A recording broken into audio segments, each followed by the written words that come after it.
Finally, come in the name of this Lord, we pray for the convenience, thank you, foundation, Lord, and the effective manner that is best for the citizens of the city of Helena-West.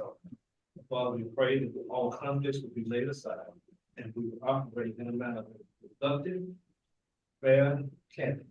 In Jesus' name we pray. Amen. I pledge allegiance to the flag of the United States of America and to the republic for which it stands, one nation, under God, indivisible, with liberty and justice for all.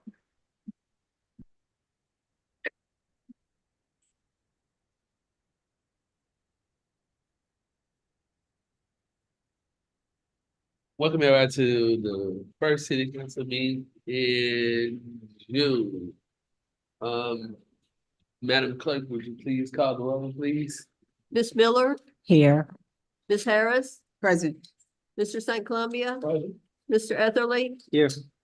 Ms. Davis, Here. Dr. Miller. Here. 6 present. Chief of Staff.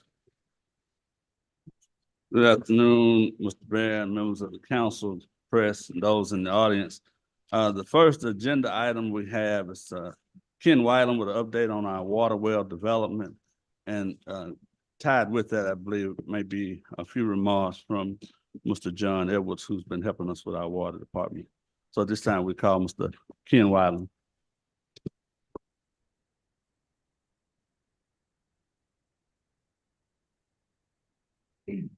Ladies and gentlemen, how y'all this evening? I didn't realize I had top billing tonight, so I can make mine as short as y'all want to make it. You got my report. I feel like it's pretty thorough. We found water-bearing sands, but as the report states, a large section of it, the sands are so fine that we can't screen those sands. We're going to have to go with a solid piece of pipe through them. Once the sands get so small, you can't set the screen small enough to keep the sand from infiltrating the water. So what it basically does, it shortens the amount of sand that we have to screen. And in doing that, it reduces the amount of water we can pull out of that sand into the well. Now, we have looked at this and looked at this, and you see in the report from the well driller, these are well-experienced well drillers. The hole, not only did they analyze the gradation of the sands that they pulled out of it, they did what's called an E-log. An E-log tells them where there's shale, where the sands are fine, where you can expect not to draw as much water out. Now, there's as much artwork to this as there is science. The only way that we will know for definitely sure how much water we can get out of the well is we're going to have to develop that well to the point where we can put a test pump down in it, and then they will begin pumping that well, and then we'll be able to know. And you see on there, they cannot make any particular guarantee. If you were developing a new well in another location where you had other alternate sites, you probably would go and spend the money for another test hole. In this particular case, there is no real viable alternative site, although we're going to have to now find one. But in the essence of time to try to get this well operating, it's my recommendation, as you see in the report, that we continue to develop this well. We hope we will get 800. We hope we will get more than 800. And you see the odds on that. They give you a 80% chance that we'll get a minimum of 800 gallons a minute. And I think your water manager will tell you that that would go a long way to helping us secure that water system. If we had that 800 gallons a minute, if it goes to 1,200, we're even better. Remember, my goal was 2,000, but that goal had other things involved. Now we have to change. We need to develop this well. We hope we'll get more than 800 or at least 800. And then we're going to need to immediately begin looking for a second well site. We won't be able to delay that like we were planning had we found the good water. First thing I did when we got these results is I appealed back to the health department to allow us to do a test hole back in the original location. And the answer was just unequivocally no. They just have rules about the location of these wells and they don't bend. So we need to develop this well at this location and then begin looking at alternate sites for a future well. So actually all I need tonight And the council was still, looking at the same estimate that I gave you before. And that's in your package. I just need a concurrence from the council, that you want me to proceed as we have been proceeding. I wish I could come in and tell you the test well shows that we're gonna get at least 2,000, but it doesn't. The Lord put that sand down there. I didn't. We did the best we could. We put it in a location that we felt had the highest odds of getting, more production out of it. But, it's variable. Just the way the sands were put down when this place was formed millions of years ago. Is there a motion for Mr. Waller to proceed? Mr. Anthony moves for Mr. Ken Waller to proceed. Mr. St. Columbus seconds the motion. Any discussion from the table? I just want a quick question. Yes, sir. So now we're expecting about 800 instead of 2,000. Yeah, well, 800 to 1,200 is what we're looking for. Okay. Yes, sir. And there's no guarantee on that. Okay. But there's no way to know for sure without putting a pump down in it. Now, to put a pump down, remember the test hole is only this big around. Put a pump down in it, they're gonna put a bigger hole.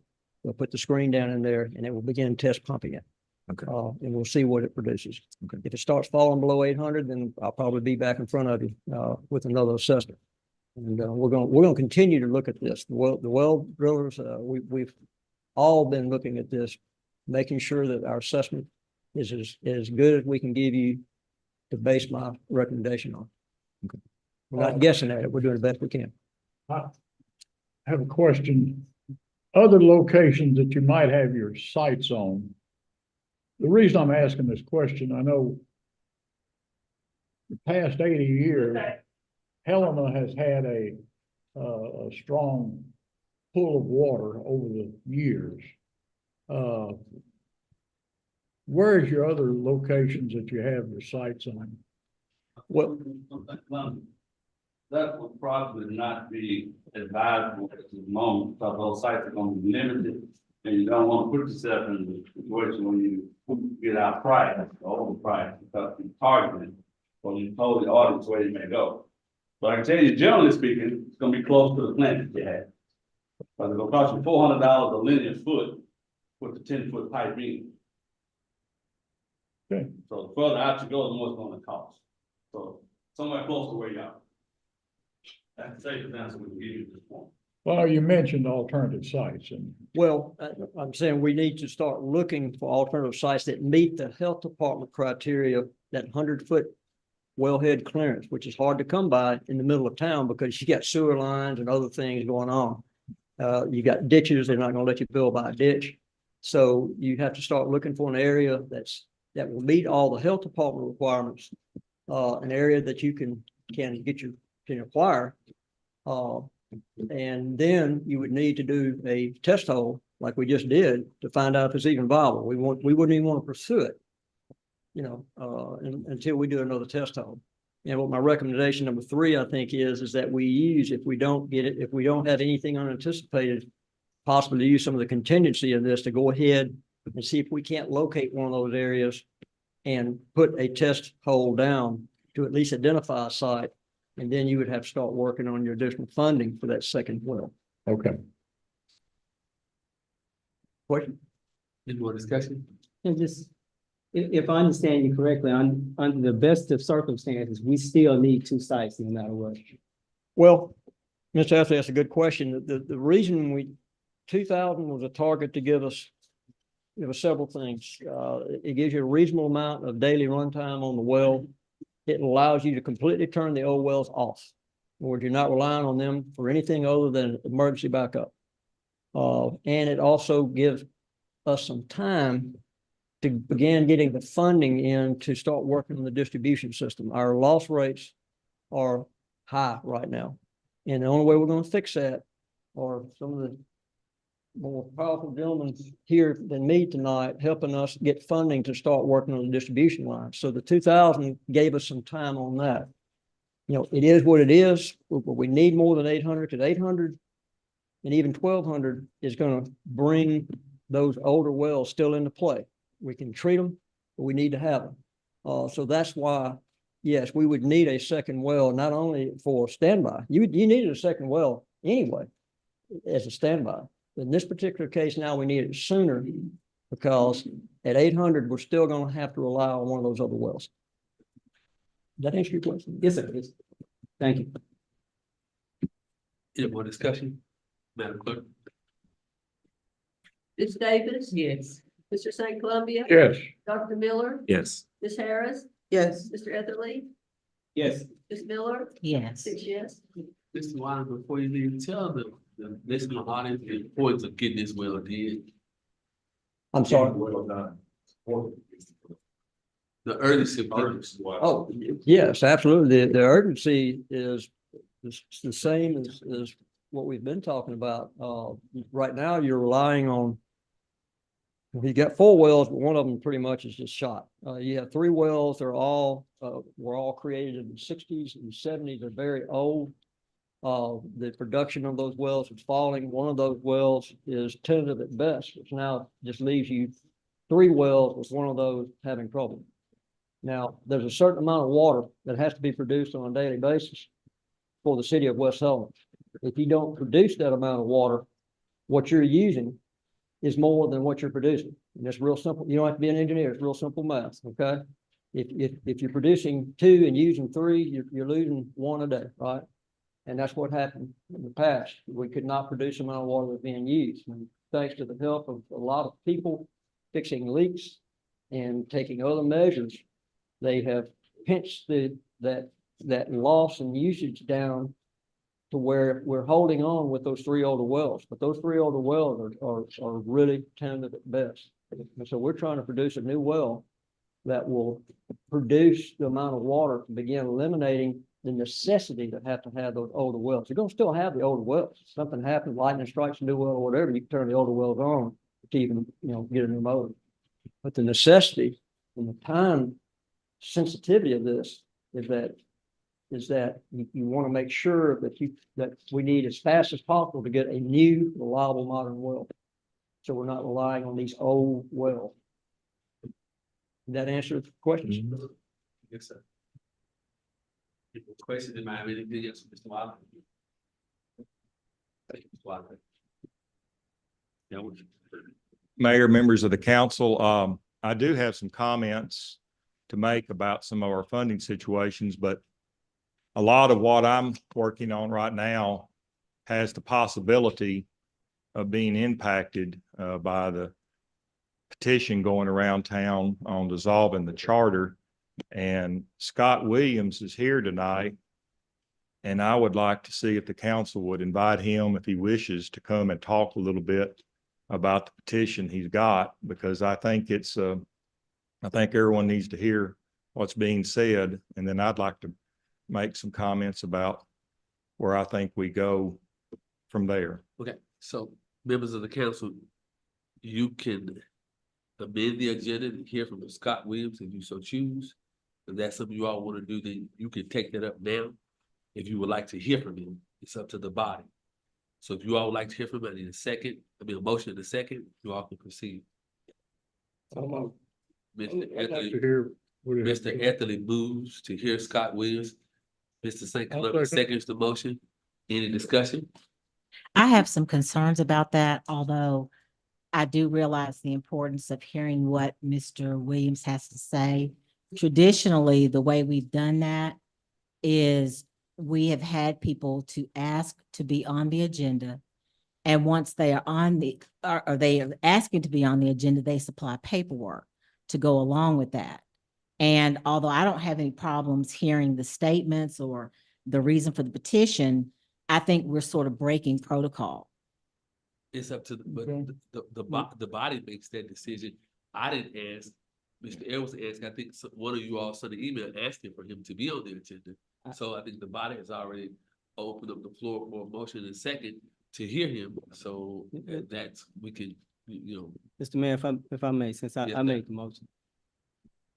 I think that this where we are right now, I think it is crucial that we address this right here, right now. Because I think what Mr. Edwards has to say is impactful. And I understand what you're saying, but I think under these circumstances, I don't think we have time to wait. I think we need to address this issue right now head on. I don't think it needs to go a day beyond us, at least as a city, as elected representatives for the city, addressing this and having the best information possible as of today available for all people, for our citizens to consider. So that's the reason why I want to go ahead and get it on the table right now, because I think this potentially could impact some things that people haven't considered. And I just don't think it helps us in any way. And so the documentation at this point, I don't know that it's necessary for us to address the issue. I think the city attorney has versed himself on some of the statutes. I know Mr. Edwards has. I have read a few statutes on this, and so I just think we need to take it up right now. So is there any further discussion? Madam Clerk, would you call the roll? Mr. St. Columbia, Yes. Ms. Harris, Yes. Dr. Miller, Yes. Ms. Davis, Ms. Miller, Yes. Mr. Etherly, Yes. 6 yes. Mr. Williams, you may come to the podium. Thank you for allowing me to speak. I've got a statement that I prepared that I'd like to read out to the council. Could you get closer to the microphone, please? Can you hear me now? I've got a statement that I'd like to read to the council. And then if you have any questions, I'll be happy to answer them if I can. For 4.5 years, my wife and I came before this body and asked for a public meeting to discuss our rampant crime. Christopher Franklin called us racist for bringing it up. Don Etherly told my wife she was white and privileged. Joe St. Columbia made a motion to allow it, but no one would second it. It became clear to us that the council was not interested in law and order. From that day to this council has done nothing to try to bring crime under order. With the onset of the Franklin administration, we've seen our crime wave increase to levels never before experienced. Four-wheelers have taken over our streets and raced down them side by side. Shootings have increased. The good citizens of Helena-West Helena are being victimized by the crime, and many are leaving. At the same time, we've seen spending increase to unsustainable levels that are bankrupting the town. Even Don Etherly has stated his concern to Franklin. We've spent obscene amounts on grass cutting and private property demolition at the expense of basic services like street and water leak repair. The town is essentially bankrupt and has been operating with deficit spending for quite some time. This has been acknowledged by Andre Valley. We've also seen grants to help with our infrastructure needs go elsewhere, grants that we were all but assured that we would receive. The only change was that the Franklin Valley administration would control the funds. All of these things combined and mandate action by the people to correct. This is the reasoning behind our effort. I see articles in the paper and on social media warning people not to sign our petition. They say everything would stop if the petition passes. Revenues and taxes would go away and the county would collapse from the additional burden. None of those people have even tried to reach out to me to learn the truth. My questions to them are, why are you printing anything without first researching, getting the facts? Are you trying to protect a relative who would lose their job? Or is someone else writing these posts for you? My petition calls for a special election to decide. If it passes, the charter would be dissolved, but the state would immediately take over since the governor would immediately appoint a receiver to run the town and administer to the needs of the people. This receiver would report to the governor, not the county, something many citizens have called for. Our inhabitants would still have their trash picked up. Police would still respond to calls. So would the fire department. The receiver would be responsible for paying the town's debts, collecting revenues and taxes, and managing all contracts with outside entities. All taxes and revenues would remain in effect. A fundamental duty of the receiver is to resolve problems in preparation for handing control over to the county. That means our water system would be rebuilt, streets repaired, as well as other problems. This process will take time, maybe up to 3 years. When it is over and town's financial infrastructure and other problems have been solved, control will be handed over to the county. It is conceivable that when the county gains control, the citizens could reincorporate into a new Helena-West home, one that is financially solvent and prospering. The only difference my petition causes is the state would be in charge, not local politicians. Well, I'm so glad to know all that. Mr. Anthony, you got a question for Mr. Williams? No, just, don't go too far, Mr. Williams. Stay right there. Mr. Edwards, we can have you to respond. Right. And Yes, sir.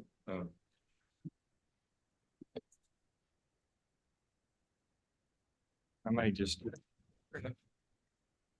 get over here if this work. I don't even need it, I don't think. Can y'all hear me? All right, for the Zoom. Mayor, members of the council, my original purpose to come here tonight was to talk about some of the funding opportunities that we have. When I became aware of this petition, I really didn't know a whole lot about what it meant or what it would do. I have a little bit of a better idea now, but I want to say to this council the same thing, because I did reach out to Scott and I asked him some questions, and I'm going to keep that dialogue going because, as Mr. Etheridge said, this is a very, very critical time. I understand the frustration that many people have. I get frustrated myself at times. Mayor, we had some rough spots earlier this year, but on February the 27th, I saw a flicker, light of flame of hope. And that was the day that we had virtually every funder that can help with water projects in this town. And we were making some headway. But then I saw some winds come and put some pressure on that flickering flame. And some of those winds came from information in this room. I mean, it was a tough meeting to hear that there were a lot of contracts with the city that hadn't gone through the usual procurement procedures. That was tough to hear.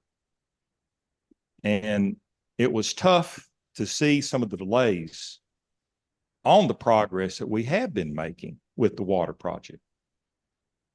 And Mayor, it was tough to hear about the video involving you. And I couldn't even watch all of it. I mean, it was just sad. But what we have right now is a cloud over the ability, I think, to move forward with some real funding to fix some of these problems. I've shared with some of this council, Mayor, I've shared it with you, that a goal that I had this year was to try to secure $30 million for the city of Helena through loans and grants and other ways to help improve the water system. Well, with this petition, and as I shared with Scott, there's a lot of stuff I just don't really understand. Now, I want to talk about a couple of things I do understand. And if I get anything wrong, Scott, where'd you go? If I get anything wrong, you tell me out, holler at me and let me know. So one of the statutes for the receivership that Scott cites, that's a actual statute, but that's a statute that's not available for exactly what we're doing here. That is a statute under a law that was passed back in 2017 by a former colleague of mine, State Senator Jimmy Hickey of Texarkana. Senator Hickey was getting tired of municipal governments consistently violating audit procedures. And he was tired of seeing people come up all the time to legislative audit with the same findings. So he passed a bill that did a few things. The first thing it did was it authorized the Arkansas Legislative Audit Committee, upon a finding of noncompliance with a municipality, that they would have the ability to petition the Attorney General and tell the Attorney General of the state of Arkansas, you file a lawsuit to dissolve the charter of a city. And there's a process that happened with that. And it's not a fast process. And the first town in Arkansas that has gone through that process is Allport, Arkansas. Now, I believe I saw in one of your posts that you said Allport was dissolved. Well, that's not true. Okay. This morning, I communicated with our Attorney General, Tim Griffin. And I just wanted to know what is going on with that particular matter that was done through this procedure for noncompliance with audits. And here's a little quick background. This is the second lawsuit in 3 years to attempt to abolish the charter of the city of Allport. The first lawsuit was filed by former Attorney General, now Lieutenant Governor Leslie Rutledge. When General Griffin took office, he had a different plan on how to move forward with this lawsuit. So he asked Judge Herbert Wright in Pulaski County, the circuit judge that handles this particular case, if they'd drop that suit, they'd refile it to move forward. This lawsuit has been going on for 3 years. The city is still in place. Nothing has been abolished yet, and a receiver has not been appointed. But there's something else that everyone needs to know. In Allport, well before this the lawsuit got started to abolish their charter, in Allport, years earlier, their water system had been absorbed into the Grand Prairie Regional Water System. Their sewer system was made a part of a regional sewer system, and the same thing with their trash. So they weren't providing any services anyway. That's not the situation here. Now, a question I had a little earlier today with the city attorney, Scott's petition is to abolish the charter of the city of Helena-West Helena. And there's a special chapter in the code that deals with just that. But my first question, this is something I don't know. My first question is, does either the city of Helena or the city of West Helena even have the kind of charter that this specific section of the law is talking about? Because this section of the law that Scott cites is a situation where the city council would appoint a commission. That commission would then draft a charter. After that charter was drafted, it would be sent out to the people for a vote. I don't know right now, do we have these charters? Does anyone know? I think that's an important question, because we looks like there's a possibility that if this even got on the ballot and was successful, you might abolish something that doesn't even exist.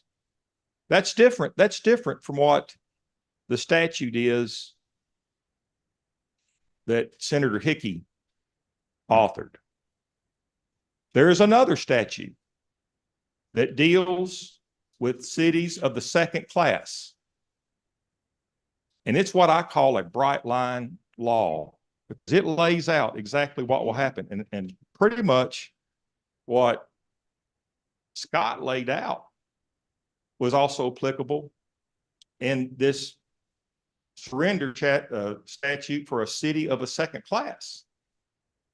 But in the revocation provision that he is working under, I don't see that. Now, let me just say this. That's another unknown. I don't know how exactly this would work. Would there be a receiver at some point? I can't even say that because I don't even know what this charter would do, because it's different from these other statutes. Maybe there would be, but it's not a bright line rule to me. And that's something I've still got a lot of work to try to figure out. But let me drive this home. This is why it's important to me. This kind of stuff, when we have this many issues going out over a city, and Mayor, we got a lot of them. It puts a cloud on the potential of our ability to get some of the funding that we're working on. And at the end of the day, I think, and just for the record, you know, I'm not the attorney for the city of Helena-West Helena. I'm not the attorney for Scott Williams, but I am a guy that's working with the Port Authority to try to get the city of Helena-West Helena some money. And I think there's a cloud over that right now. And the thing that, when you don't really know what an action might do, when you're in my business, that's a scary thing. Again, I understand the frustrations that are out there. We've had, I mean, 2 major water crises in one calendar year, or the last 12 months. I mean, we're coming up on the anniversary in June for the first crisis in West Helena. And I just want to put a real hard point on what Ken Weiland was saying. We are not out of the woods yet. Now, Mayor and members of this council, I'm not mad at anybody, but I tell you what I am. I'm frustrated. And yes, sometimes I do get tired, because there is so much potential in this city. And I've said this to other groups, and I want to make sure I say it here tonight. The people who will end up saving Helena-West Helena, and the people who will end up making Phillips County a better place, in my opinion, they're already here. They're here today.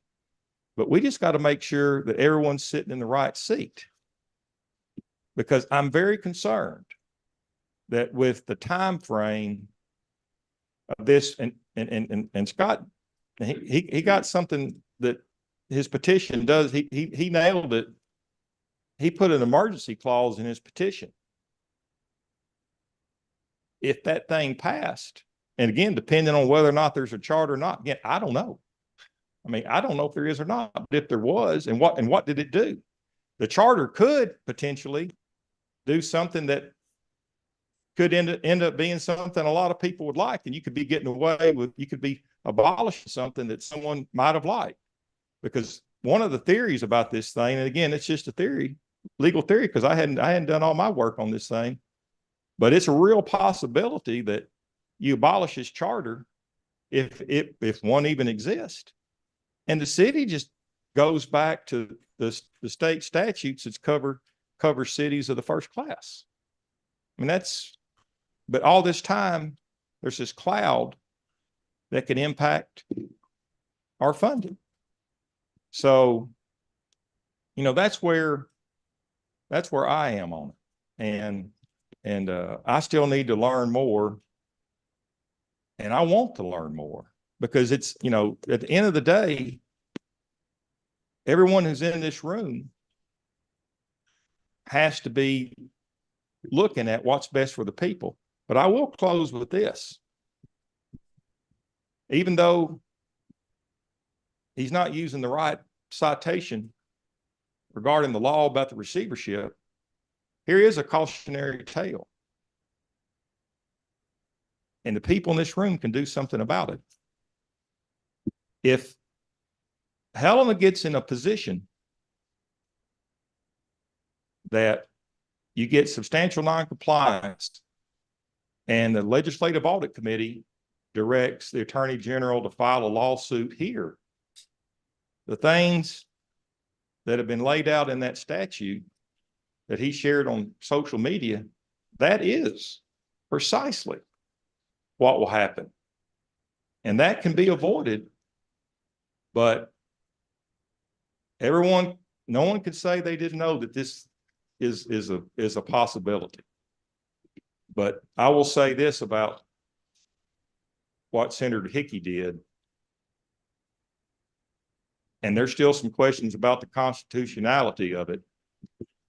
But at least he had a framework that gave everybody time to figure all this out. There's not a whole lot of time to figure this out with the situation we're in right now. So I will stop, but I will say that I'm going to continue to work on the goal of getting close to $30 million in the next 12 to 18 months. This funding, some of it has already been approved, of course, by the Arkansas Natural Resources Commission. That's $11 million loan. We're looking at DRA grants. We're looking at funding from a congressional earmark, and that's probably what I'm the most worried about at the moment. That could, with some luck and some hard work, it could be one of the biggest situations we had. The way that the $11 million loan is structured with the state, if we will follow the proper protocols, there's the possibility that some of that loan can be forgiven. But that will require, and I think this is going to be coming up on the agenda as well, but about talking about compliance with the two new consent decrees with the state health department, and to make sure that the request for qualifications for engineering services gets done. That's vital. These things matter. So, Mayor, I'm going to stop right now, and if anyone has a question for me, I'll be happy to take it. Well, this is what I want to say. When people say there's a cloud of smoke now, grass cutting, now they posted $500 thousand that we are spending on grass, which I'm pretty sure that that's a lie. And if the clerk, whatever grass bid we did, the city council approved that. So, Madam Clerk, have we spent $535,000 on grass cutting? Would it be that much over the body?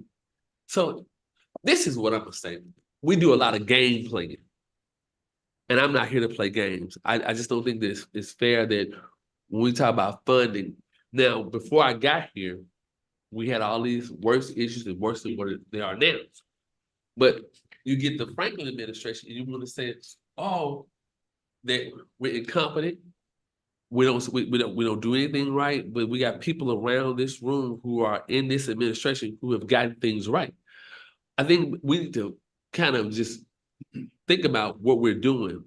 My thing is, ever since I've been in this seat, there has been a problem after problem. What we're doing right, we don't ever say, oh, you're doing this right. But you all are saying the council voted on these contracts and they're not $500,000. They're not even $100,000. I think the only thing that, and we validate somebody who, not saying you, Mr. Ellis, we validate somebody who has an agenda for one person, and that's me. Now, you're gonna let all these citizens suffer because you so mad about me winning an election that you have not yet to say that I'm the mayor. It's always the Franklin or Fofo. What my thing is, put your prejudice aside and let's work on getting this city back to where it should be. I don't care if John Wayne's the mayor, Tina Turner's the mayor. I don't care. I'm in this position at this time, and we should work to try to move our city forward. Yes, my personal life came under fire.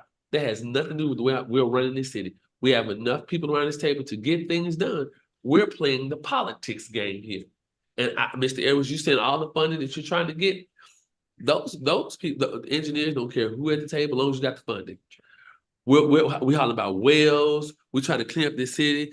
I watched our police department just come under fire saying this. We have more crime. Our police department, under leadership of Benson Bell, has solved numerous of crimes. When we ask you all to give more officers, that's an issue. So what I'm saying is, what we're doing the best we got. We're doing the best we can what we got. So we're talking about how rough this city is, and people are moving. They're moving because they want to move. I mean, people are here because they want to be in Helena. Nobody. If you're going to retire and go somewhere else, that's something you planned on doing.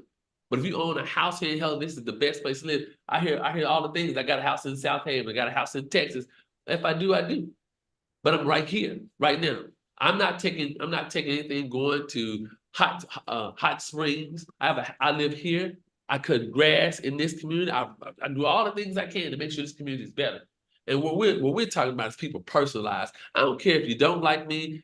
What you should be focused on, making sure that these citizens have safe drinking water, police if they need it, fire when they need it, decent sanitation, all the things that we require to be a city. But we so wrapped up about what somebody doing in their personal life and their personal issues.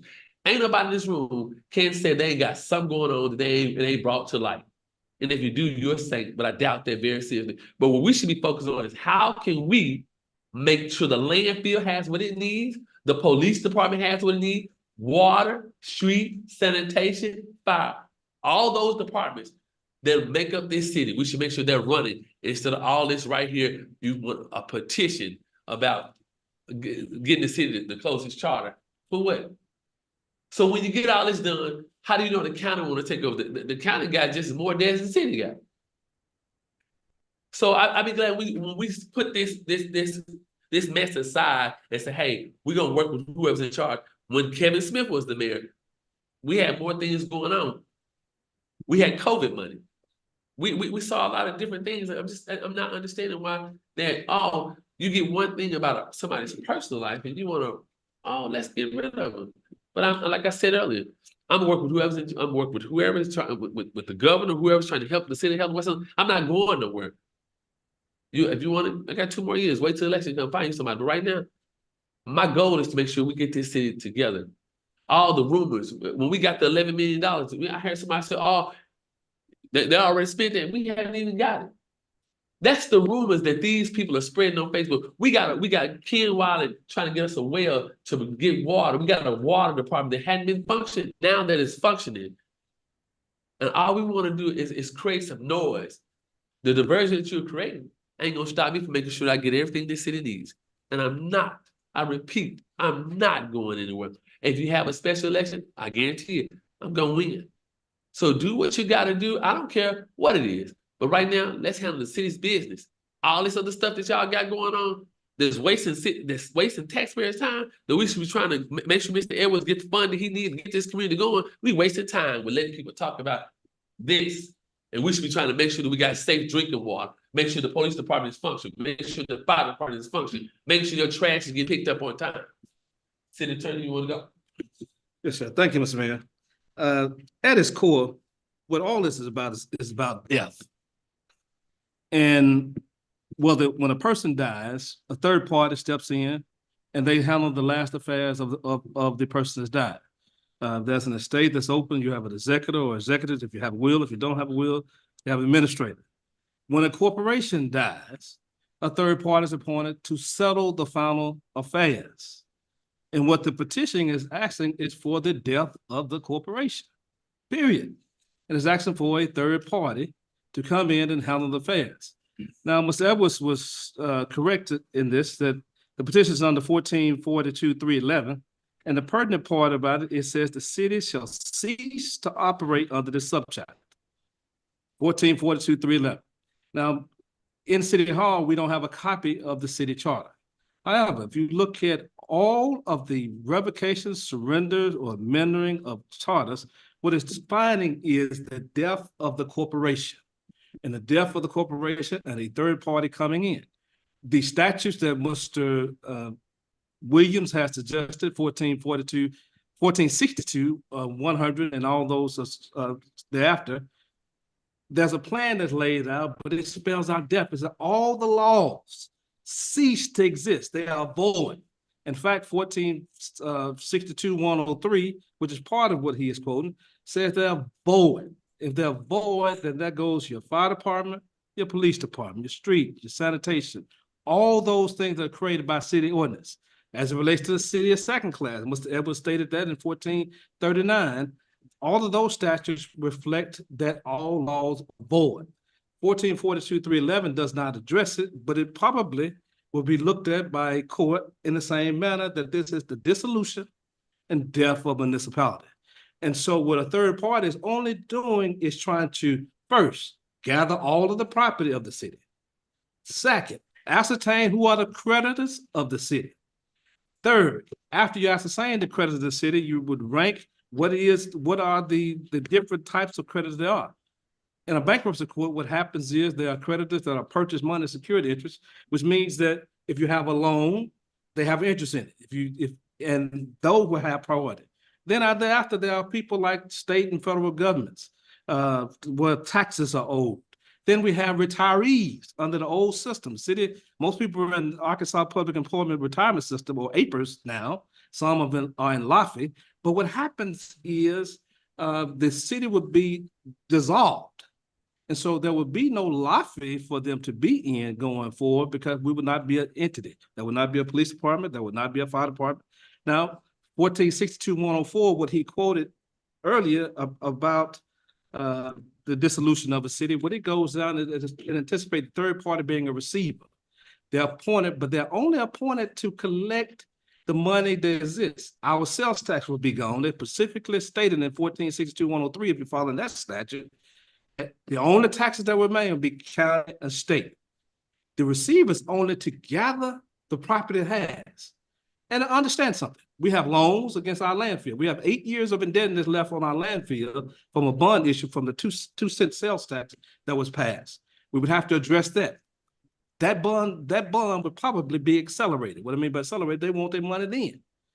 The cloud that Mr. Edwards is talking about, I as city attorney going further and saying that, listen, nobody wants to lend money to somebody that may not be around in 5 or 6 months.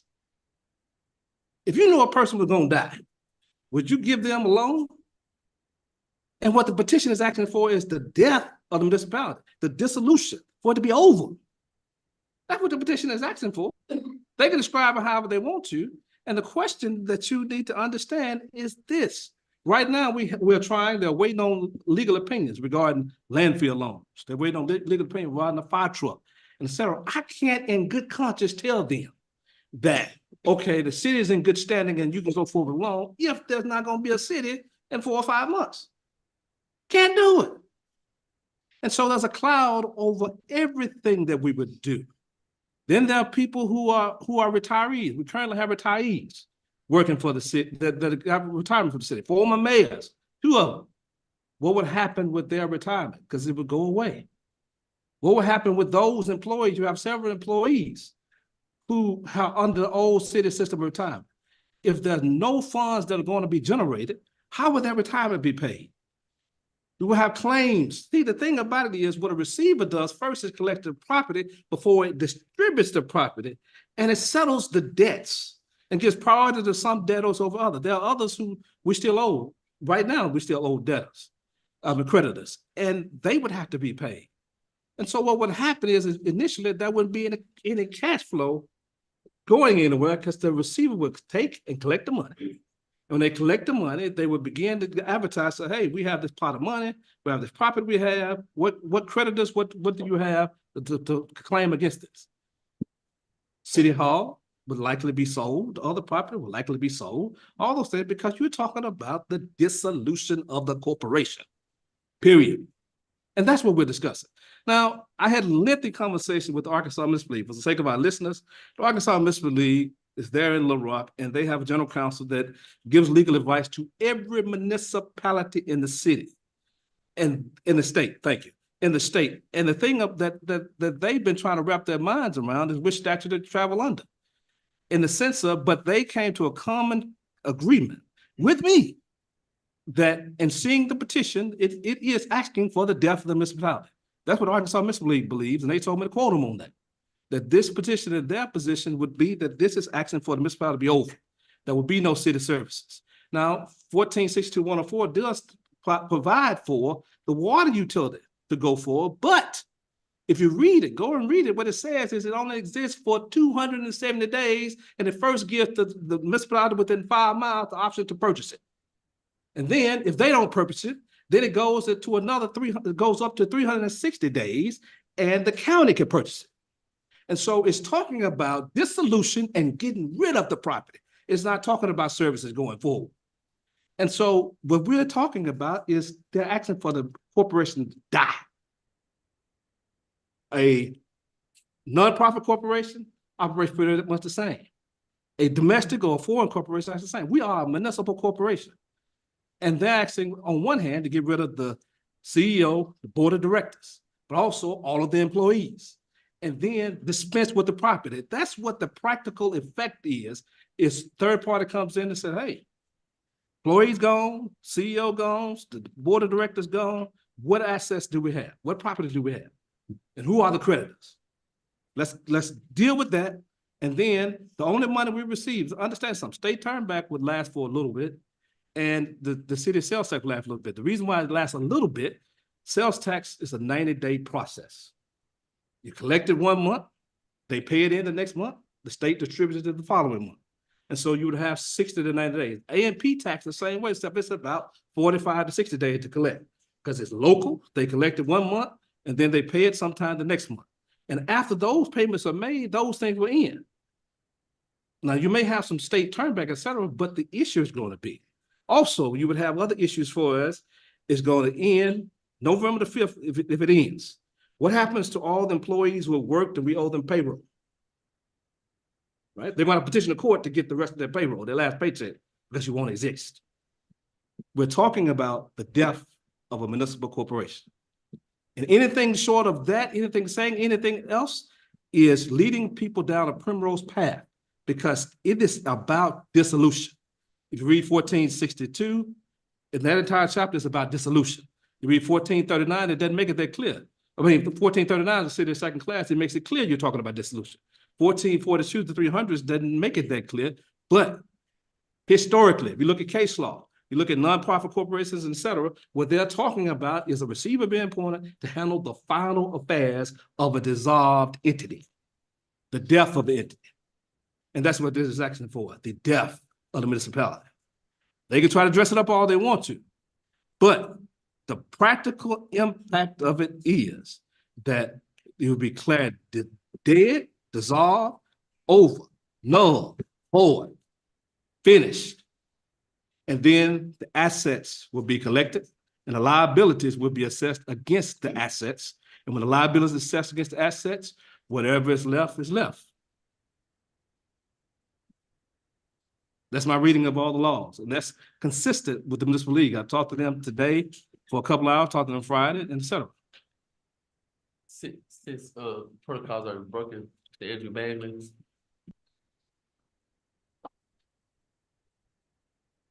Thank you for accepting my request because some very interesting allegations were leveled in the initial presentation regarding what we have reported in terms of what happens, much of which has been echoed by Mr. Edwards and now Mr. Valley. But I feel it's important for those in the listening audience to also get the facts about that. there was an allegation made that no one reached out to the initial presenter prior to writing what we did. And that is just a prevarication of unbelievable proportions. Mr. Elijah Mundy and I reached out to him to discuss some of these issues. And I'm so glad that Mr. Mundy was there and initiated the idea so that I wouldn't be out here on a limb by myself to verify that. But we reached out to him. We talked to him about this. So that allegation, as you weigh the veracity of the presentations you've been presented, is just false. There was an allegation that we did not have any research. We've been provided with research. And of course, the law firms that were involved did not want us to publicly reveal that we had requested that research because they obviously didn't want to get involved in this morass that we are now involved in. And let me tell you what our research has shown. What our research has shown is that the 1462 section, the Hickey law that Mr. Edwards has mentioned, can only be initiated by the Attorney General of the state of Arkansas. That's correct. Okay, who has to get a referral from legislative audit. It cannot be initiated by a referendum. So to tell the people that that's the process we're going to have and that you're going to have a receivership is just misleading at best and untruthful at worst. So that leads us to section 1442, which is the referendum section. What does it say? You get to the end of that process and it just ends. It says the city will cease to exist. There is no other process laid out. That means it likely means what it says.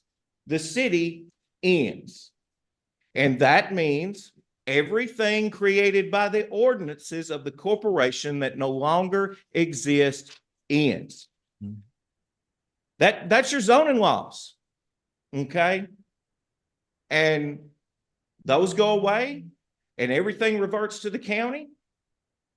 You're going to have a period of time where trailer parks can go up in Stonebrook because there will be no laws to prevent that. I used to be on the quorum court. I got in some hot water for saying that we needed a planning board and zoning. That statute lays out a process for that. That will take months, possibly over a year. So that's just an example of what our research has shown is the logical end of the proposal from the initial presenter.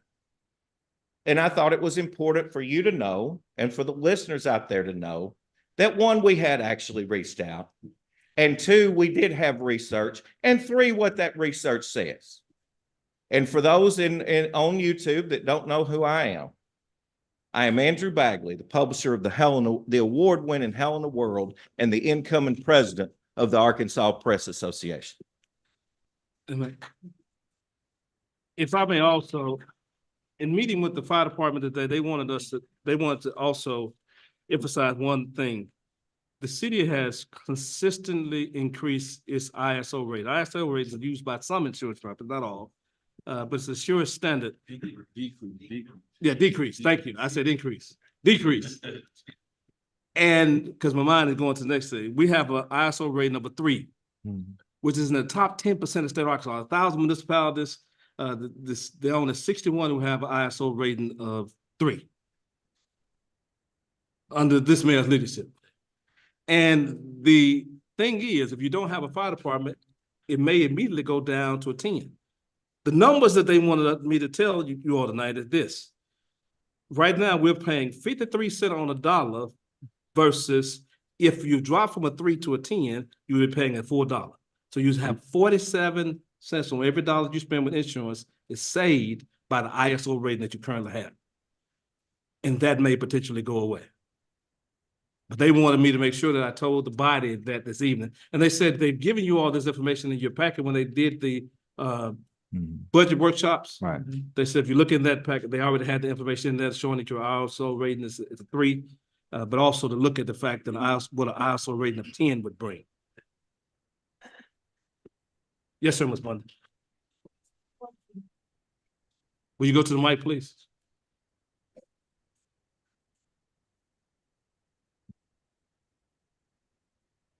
I would like to ask a question in the wake of the presentation that Mr. Edwards made, what you have made, Mr. Bagley. I would like for Mr. Williams to come back and see if he will reconsider. What are your thoughts on what they have said? Do you want to reconsider or come up with a different plan? Can you come up and tell us, have this impacted your feeling? We're gonna stick with the course that we have. That many people have asked for the state to take over. This has nothing to do with you personally, Mr. Franklin. This has been going on for many years. People are fed up with it. They see no change. They're ready for change. Let the people decide in a vote. If they approve it, then let me ask you a question.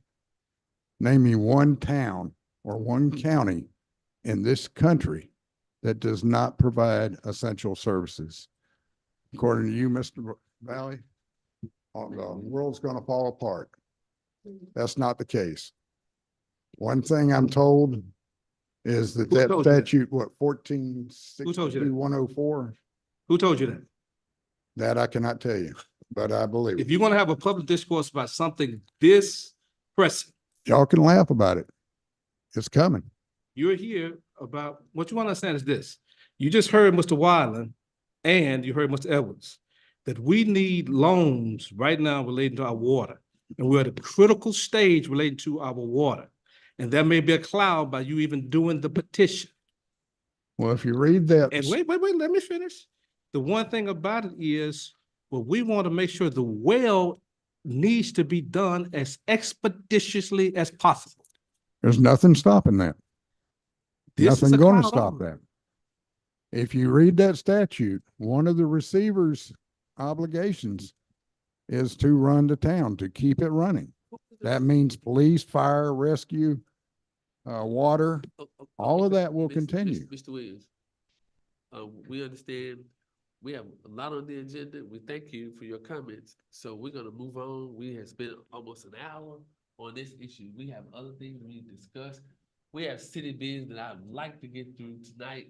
So we thank you. We thank you, Mr. Edwards, Mr. Bagley, Mr. Wilder. We thank you all. I want the last word on this. Oh, okay, well, we'll let Mr. Edwards have the last one, but thank you. He opened his presentation with a bald-faced lie. Mr. Bagley said prevarication. I call it what it was, a lie. These meetings are recorded. They're recorded, Mr. Williams. Pull your recording where I said your wife was white and privileged. Pull it. Pull it, okay? Nobody at this table has ever heard me talk like that. Not you or your wife. Pull it. The last thing is you heard a lot of lawyer talk, so let me simplify this for the people who are listening. What they're trying to tell you is we got a well that needs to be dug as quickly as possible because we have a water system that's being held together by paper clips and Band-Aids. If the water shuts off and we can't get water, if it goes down again, it won't be a situation where we can call Arkansas Rural Water in and they do some patchwork and we get back online. We'll be out until we get a new well. If we're asking the state to give us millions of dollars to construct the well, but at the same time, we have people signing a petition to kill the city, they're not going to give us the money. The money that we have applications in for right now, grants and loans. So what he's trying to tell the people, and this is the reason why I said we need to address it right now, don't sign the petition. Don't sign it.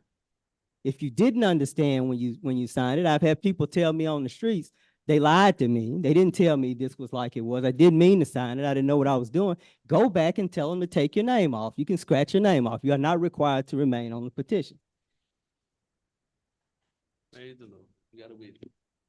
And this seriously jeopardizes the city's ability to go forward. It jeopardizes our ability to get loans, to get financing for anything that we have going on that we need for the city. And this whole proposal is way too much for one citizen to come up with without talking to people in city government, in county government, without talking to people who have experience in government, either on the city, county, or state level, just to come in off the street and say, I got this idea, let's just blow it up. Matter of fact, let's burn it down with all the people inside is ridiculous.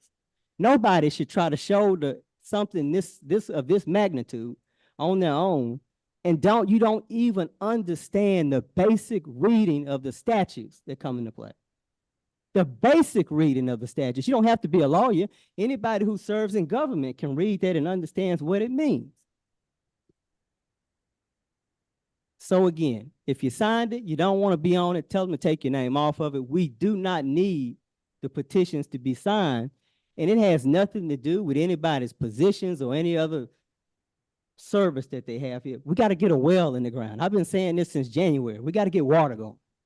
That's the most important thing we have. If the water goes out, the same people who are telling you to sign these petitions will be the first ones saying, see, this is why they need to go away. But they have impeded the process on their own. Don't sign the petitions. Ask that your name be removed. Thank you. Thank you, Mr. Anthony.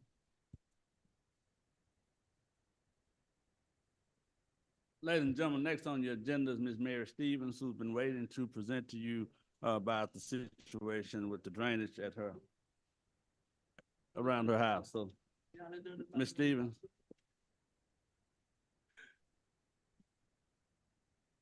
Well, good evening. Ms. Stevens, can you tell us some good news? Yeah, tell us some good news. So I am here, as you know, I've been coming here for the past, I think, year now. Yeah. And they did come out and replace the covet. I think that's what that is. Yeah, they replaced the covet and put new covers in, and so that have solved the problem of the water overflowing up on our outbuilding. I thank you guys for that. But I am also here prepared to, I know you guys said once that was fixed to come back and they can see about the damages that was done to my floor. And I did submit pictures and, well, I've been submitting those pictures. Y'all have them right now, but I didn't submit them. They're saying they have. But I did submit pictures and I submitted 2 estimates that was given to you guys probably 6 meetings ago. But those quotes are still the same. And I'm just here now prepared to get my floor fixed.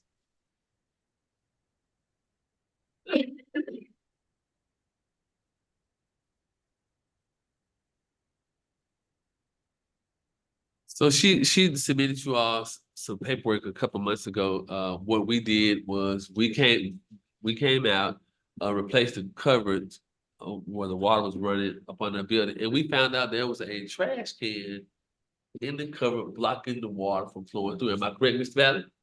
That's correct. So we put a new cover in, and guess what, Miss? What we're trying to do in this whole community is to get things done the correct way. So that issue has been resolved. What she's asking you all tonight is, I think if you all have your paperwork for what she submitted 2 bids. If I could illuminate just a little bit further, of course, the council is very well aware, and many members of the audience, that this ditch starts at Panama Road. Really, it starts across Highway 49 around the Boys and Girls Club and flows west, north, until it gets to Washington Street, goes north, and then goes out West Street. So we have cleaned that ditch from Jackson Holly Funeral Home at Panama Road and Bonanza all the way to West Street in front of New Haven Church.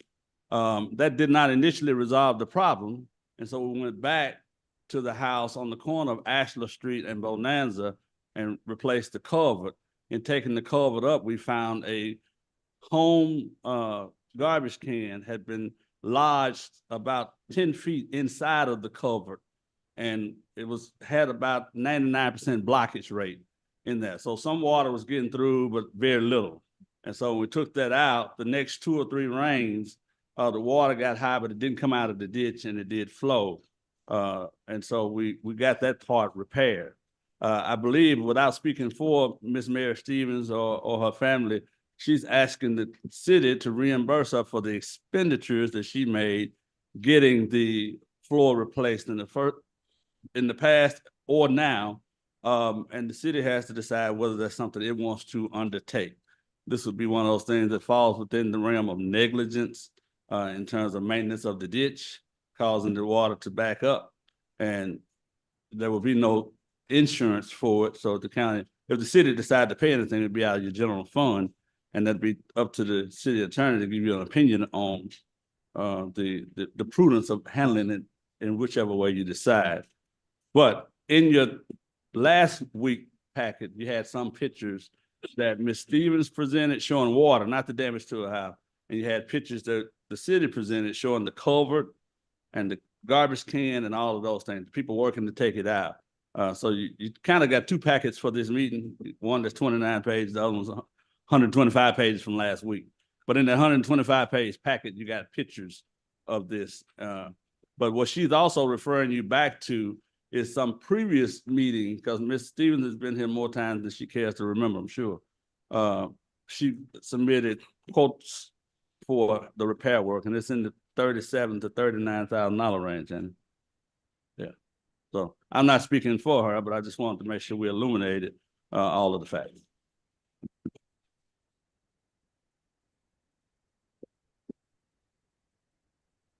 So what is the wishes of this body, Mrs. Stevens issue? I think we need to hear from the city attorney again and what he said in the beginning about what the city's liability is for this. If he says that we're liable, then yes. If he says we're not liable, then as much as I do love the family, I don't think we should set a precedent. I think he's in the restroom right now, so we can wait till he comes out. He stepped out for just a minute. Wait till he comes out. Seems like we have a little bit more information now because. I don't think that's saying, it was neglect. Yeah, so it was a neglect, yeah. Yeah, stuck in the drainage that was causing their property to flood. The residential home. Oh, okay. I don't know. It wasn't on my house. I was Okay. city. Okay. Yeah, I don't know. Okay.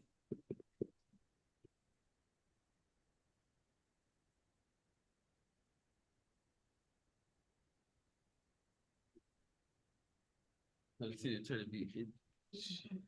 Maybe we can table and come back. What, Miss Stevens, can you step? Here it goes. Okay. City attorney Valley. Yes. Ms. Miller has a question for you. Okay. Your question to Mr. Valley. I stepped out to go to the facility, and my understanding is that there was you said what kind of garbage can was? I call it in residential from like someone's home.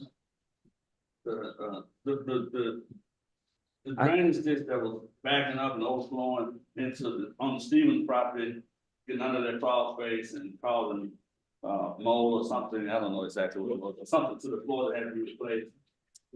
Yeah. We're trying to resolve that when we took the culvert up and found that Kenyon Lodge didn't have about 10 feet. What is the city's liability, if any? We considering we've got a little bit more new information in the fact that there was a garbage can that was stopping up the drainage. The city's liability is still the same. I mean, it's immunity. The issue with that is that things happen every day. I get calls every day about potholes, I have 3 or 4 calls this week about potholes. It get referred to me that can you fix my tire? And the issue is we're a municipal corporation. The city partakes in ownership of everything, and you can't sue yourself. And so we have statutory immunity or sovereign immunity that says that we're not liable in these situations to pay anything. Once you open a door to one, you're gonna have person after person after person after person coming, trying to obtain payment for similar things. It's similar to right now you have a lawsuit pending relating to a contractor doing property, going on someone's property. And the city position that we had immunity and that they should seek the other third party. And the city position has always been immunity under all these circumstances. Can I say something? I empathize with them about the issue that's going on with their home. But people consistently have to do things in their home. We have a whole area off of Lithicum that all types of flooding happens over there. You have other areas on the hills where flooding happens, and you will open Pandora's box if you're saying you're going to repair one. Everybody will be coming about all the flooding anywhere in the city. But yes, ma'am, you may address me. So first, it's not our home, it's our business.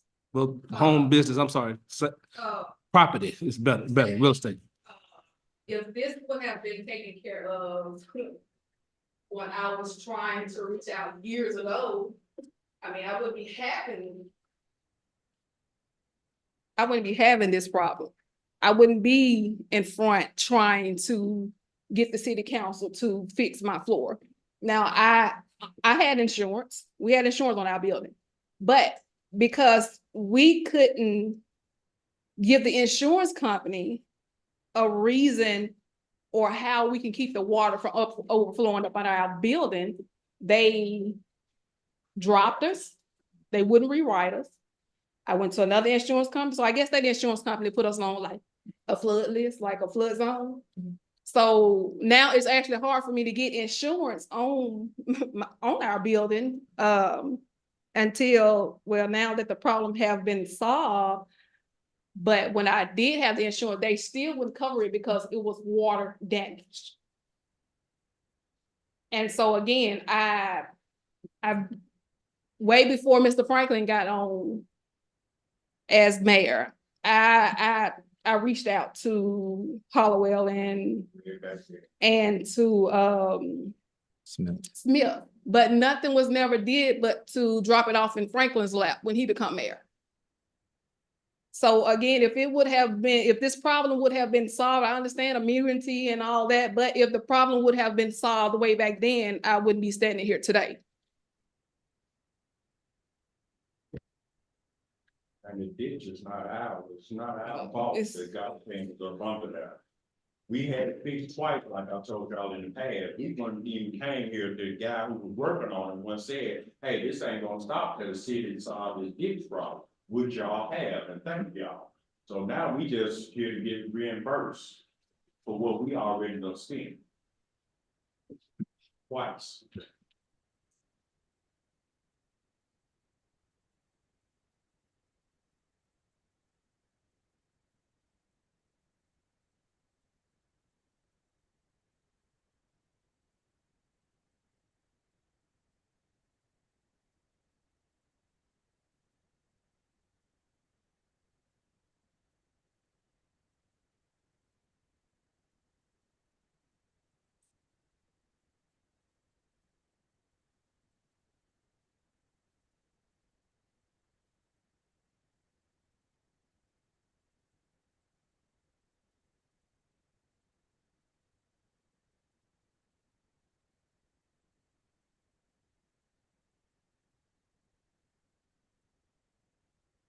Still addressing, she wants council to pay, I said it was a meeting, but she still wants council to still pay.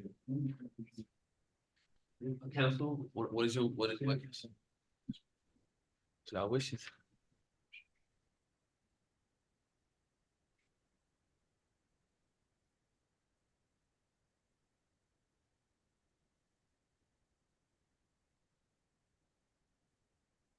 We've asked her to come back numerous of times. The trash can was in there. So it's up to it. That's over my spending, so that's something you all would have to address. Mr. What was the price? I mean, you all. So we brought two quotes in. The first one I think was 38,000. I think the second one was like 40,000. That was to repair the floor and well, y'all have the estimate, so. If not, I'm sure, Ms. Rand, we did email that agenda out as well with those estimates in it. They've had them quotes before. I don't think they're in this packet though.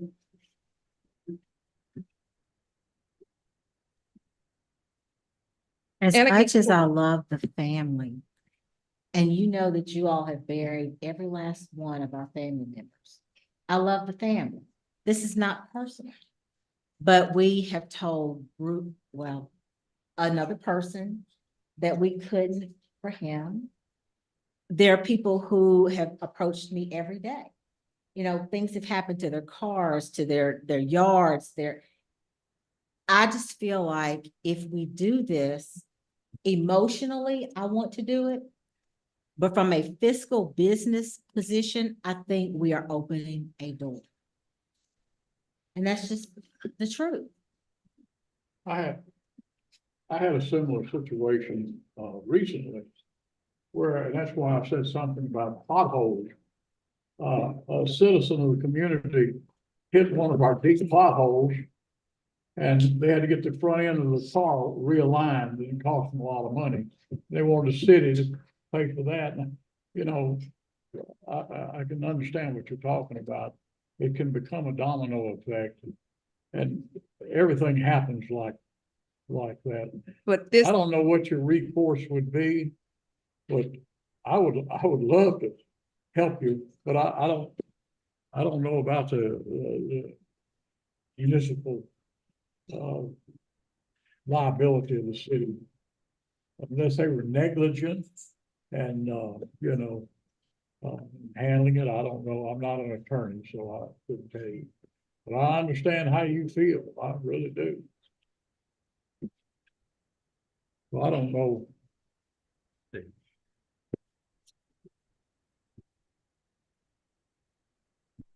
So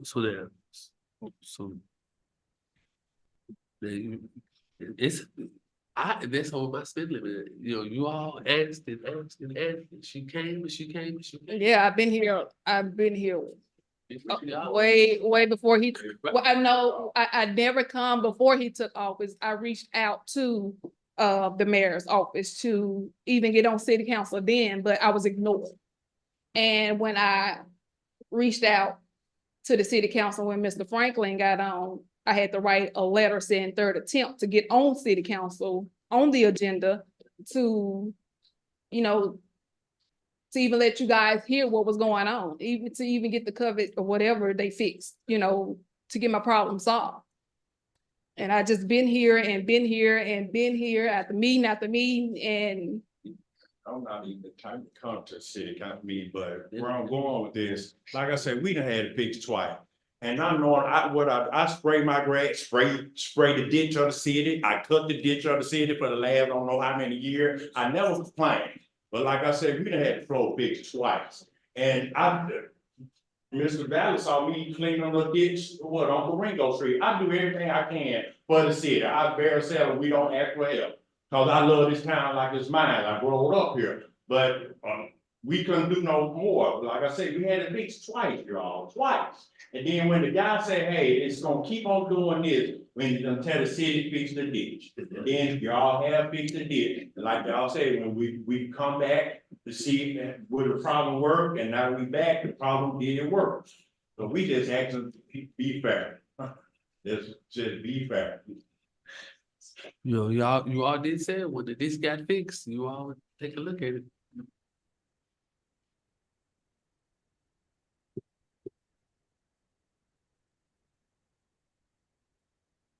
Like it's over my spend limit, so y'all have to.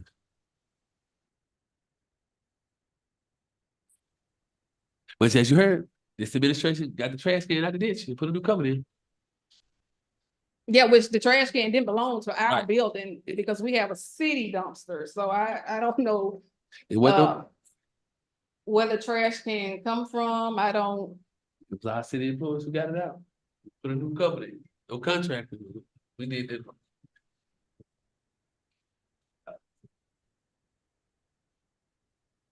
What's the wish of the body?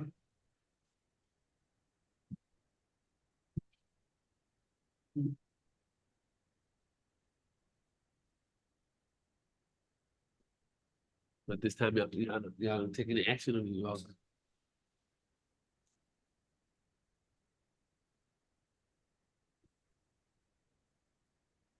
So Ms. Stevens and Mr. Stevens, I guess at this time, they're not gonna take any action. Is this just a matter of us putting it to a vote, Mayor? I mean, if that's what you all like to do, I mean, whatever you all like to do. City attorney, so what does that look like? We just say we vote yes or no, or I Well, don't know. You all are city council, y'all in charge of finances. If you all want to compensate, it would be against my advice. Because I think the thing, as I said earlier, I think you all will be open Pandora's box. As it relates to, I know that these things happen, but people all throughout the city have flooding issues.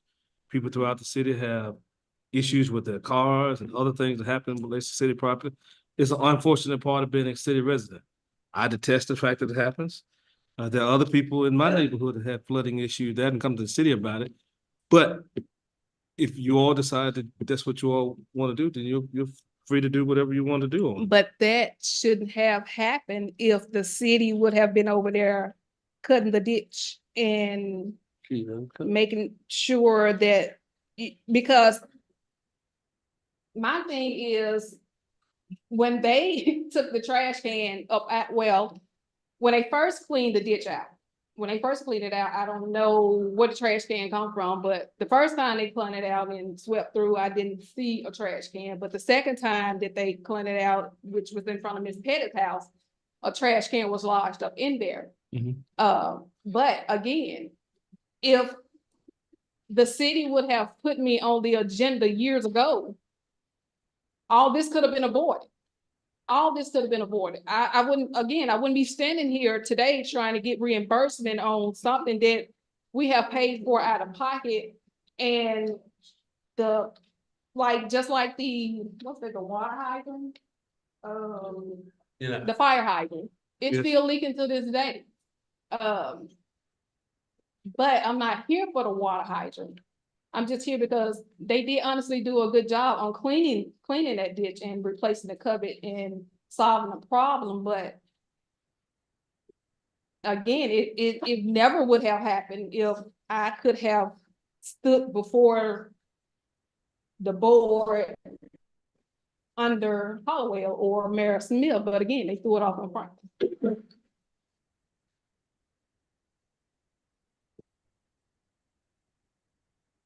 It's up to city council, that's what you want to do. I've already given my advice relating to it. You're all in charge of the finances.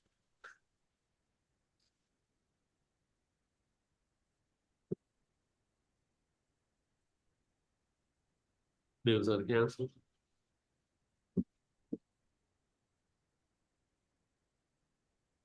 It's still at this time, they're not wanting to take any action on this issue. Yeah, I apologize. It's over my spending. I wouldn't be able to do anything without them. So I guess at this moment, they're not taking any action on it.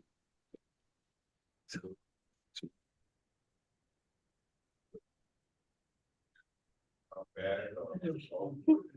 I mean, they're not taking any action, so they just saying no. Just okay. All right, y'all, be blessed.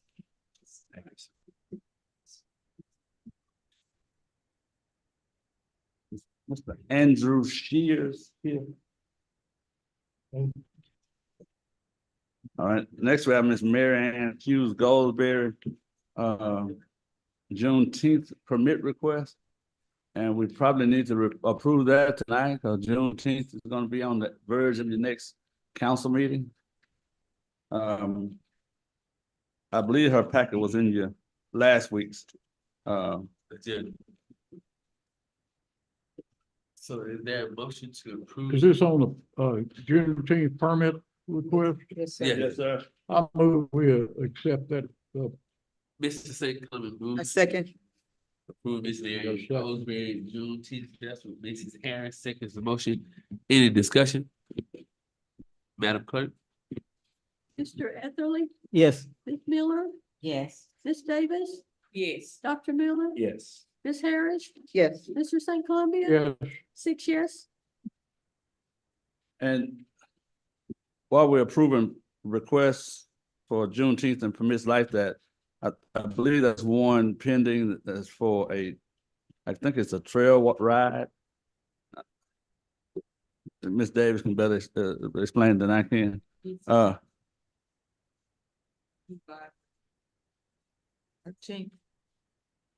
on July the 13th, and it's been approved by the department heads have signed off on it. Yes. On the river part, and O'clock to 10. from 2 p.m. to 10 p.m. There was one question, a couple of department heads said they approved it, but they called me about, they want the city council to be aware of there may be ruts and other things created in the park. I don't know what exactly it is, but they wanted further explanation before the council could.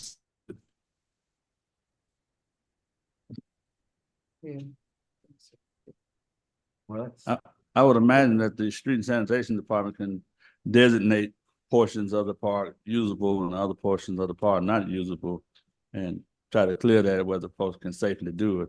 I don't understand what they'll be doing. I don't engage in those things. I'm scared of them. But for those folks who are not scared, I imagine our street and sanitation department can manage that part of it. And I believe police department would be in the vicinity throughout this event.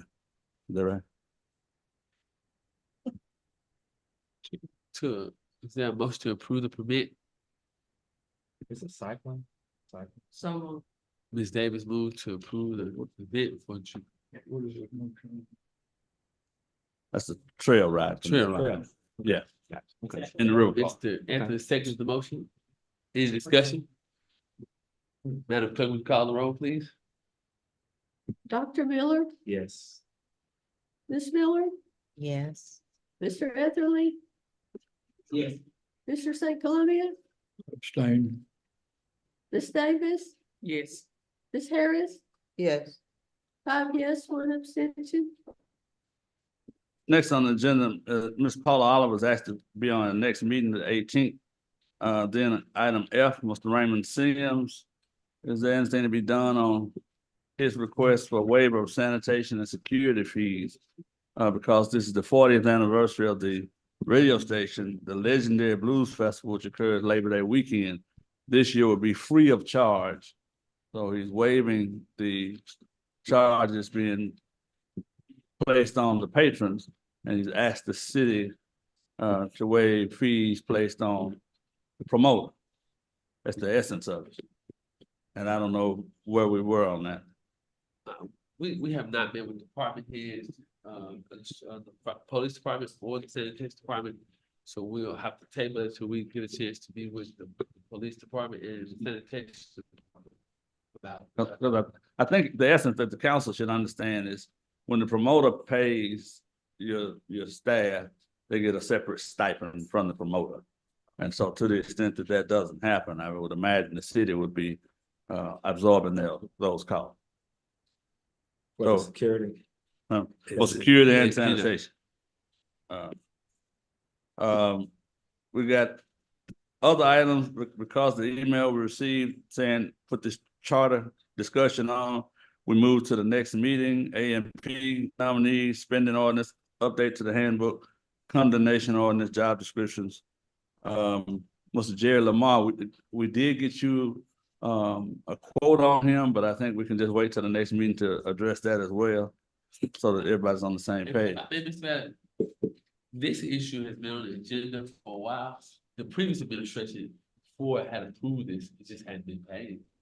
The previous administration had approved the damage to. Cause it was sidewalks, sidewalks and busted up causing water right there in front of what is it? Church of Living God. It busted up all those sidewalks. Came because the sidewalk goes on 7th Street in West Helena. Sidewalk goes from Church of God all the way down that side. And we had a sewer issue down the street with it as well. So it busted up all that Church Street over the water. So I don't know. And it's some small ditches right there. Dug out here. That was an issue that happened for a while. I was at the council, but I do know that the Smith administration did look at that. But also the city council, so you'll check your minutes. He's just going to start to bring it back. And I would. Well, That's. Mr. Valley, his quote this time is for the floor in his home. Right. That's what I was, Yeah. Well, that's different. Same advice would apply to other previous. it's the last page of the package after that, and it's very similar to Ms. Stevens. I think the city needs to be consistent. City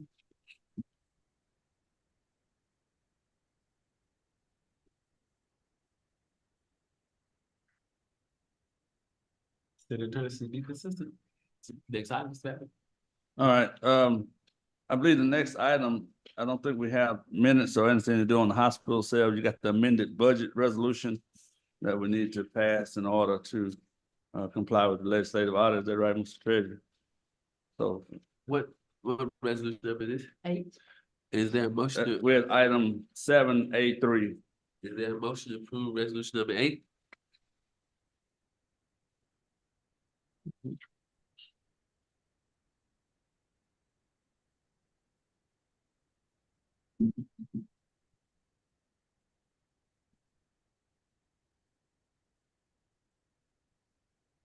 Is it okay for me to ask a question? I've asked for us to have a budget meeting several times.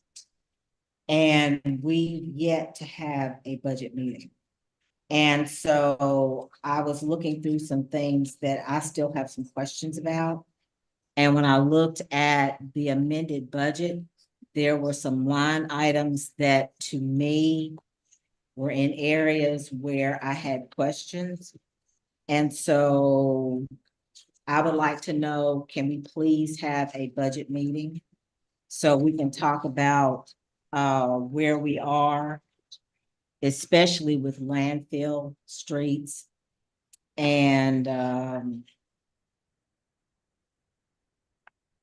I guess administration. I mean, I'm ready.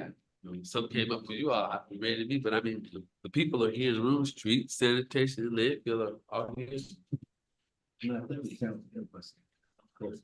I'm saying.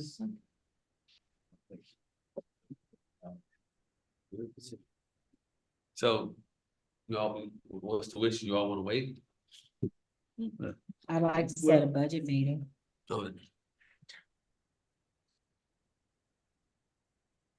You have a date in particular you're looking for, Ms. Miller? Well, you know. The last time was 7/28, and then we ended up with a pushed regular meeting everything to over hold the it. other. So if everybody could, let's look at our calendar and see what's good.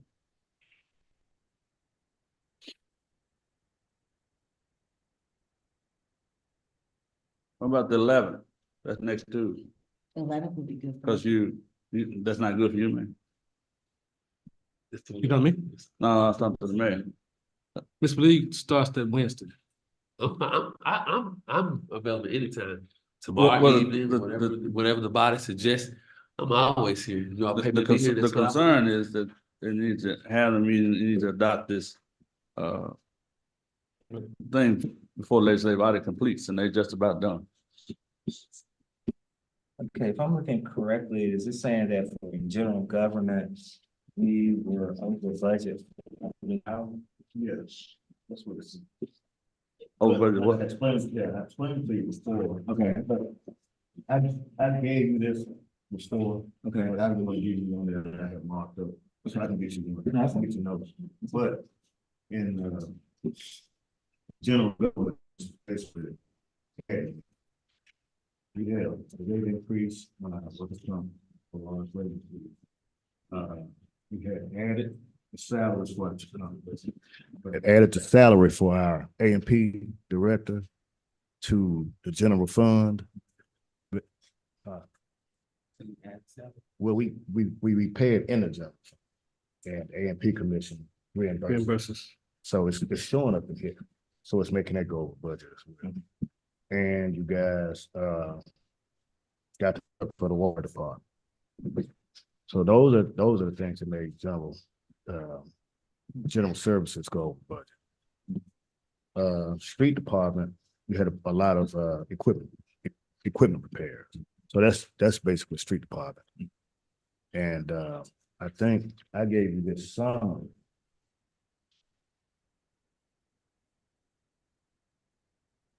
So that's pretty much what it is.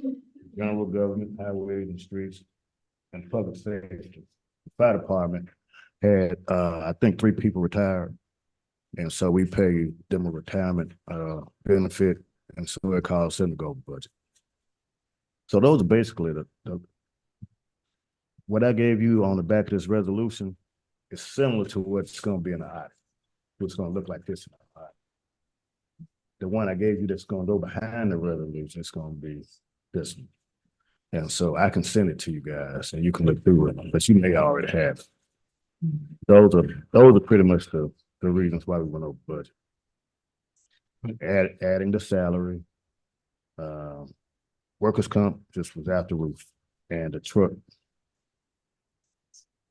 we paid for the water department, and we paid the municipal league defense fund. We paid it early, so it showed up in 23 instead of 20. So those are the items that made us go over budget in 2023.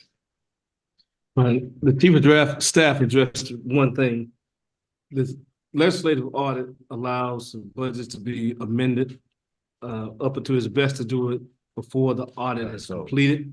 The city council can amend last year's budget, and that's what Mr. Turner is asking this body to do, is amend last year's budget to reflect the things he just stated. And it would affect this year's audit as they will be approved expenditures by the city council. What you would be doing is ratifying the expenditures that are already that have been done by this body. So there a motion for resolution number 8?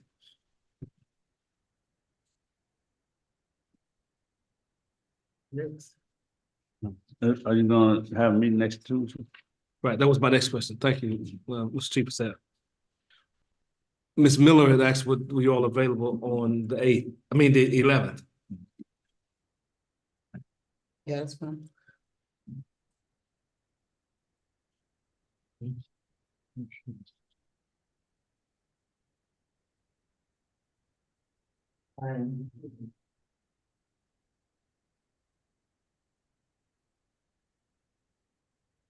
So is it consensus of the group that you all will meet next Tuesday? For a budget meeting. For a budget meeting? Yeah. I'm seeing nods, but I'm not hearing anything. Yes. Yes. Yes. All right. All right, the item 8A1 water department, you got some CAOs. I think and of course, these are not in, so there's no page number beside it. It is not in the package you got today. It's in the package you got last week. And the CAO is a consent administrative order. They've been signed by the mayor. They were kind of for informational purposes. I don't know if the city council needed to ratify those CAOs. They do. You talking about the loan invoices? No, they weren't loan invoices. They were findings by the Department of Health. 8A1A. CAOs, Health Department, and ADQ. Yeah. The mayor has already signed them. There were things that were discovered by the Department of Health. They would be in the 125-page packet. The one we had last week.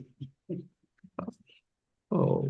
And that packet on the front cover of the agenda has the table of contents.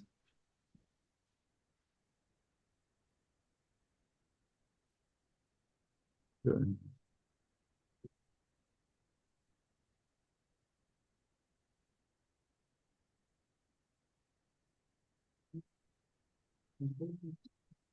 You said page 125?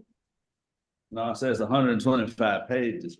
It starts at page 51 of that document. It's 51 to 74 is the Health Department, 75 to 108 is the Arkansas Department of Environmental Quality.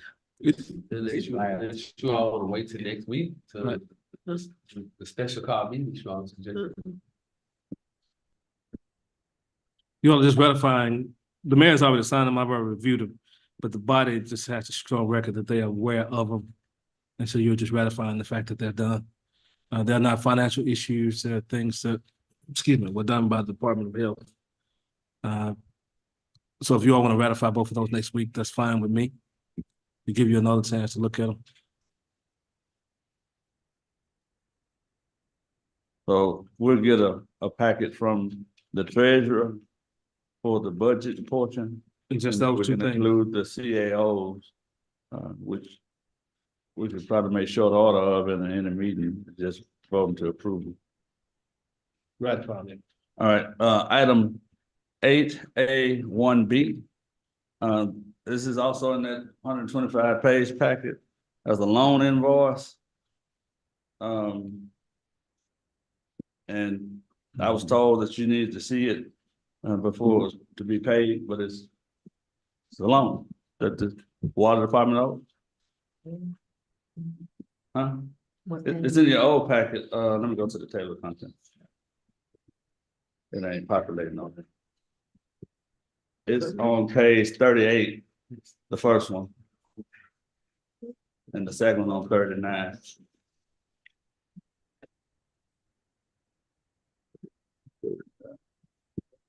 So it's an invoice from the state of Arkansas Department of Agriculture. Okay, it's for the 9,846. Correct. And then there's a second one for a different amount. 4,000. Page. We got 38 and then 39. You said it's a loan from the state of Arkansas for $9,000. I think the city council approved that. Huh? Way back a couple of years ago, 2 or 3 years ago. I can't hear you. I said the city council approved that a while ago. I understand. I was told to put it in the packet and I'm doing as I was told and I'm telling them what it is. What? So both of those were. But the 9,000, I know for sure. What is it? It's never been paid, is that what you're saying? Yeah, what happened was they was taking it out automatically, and for some reason they stopped taking it out automatically. I don't know why they did. So but it was approved a few years ago.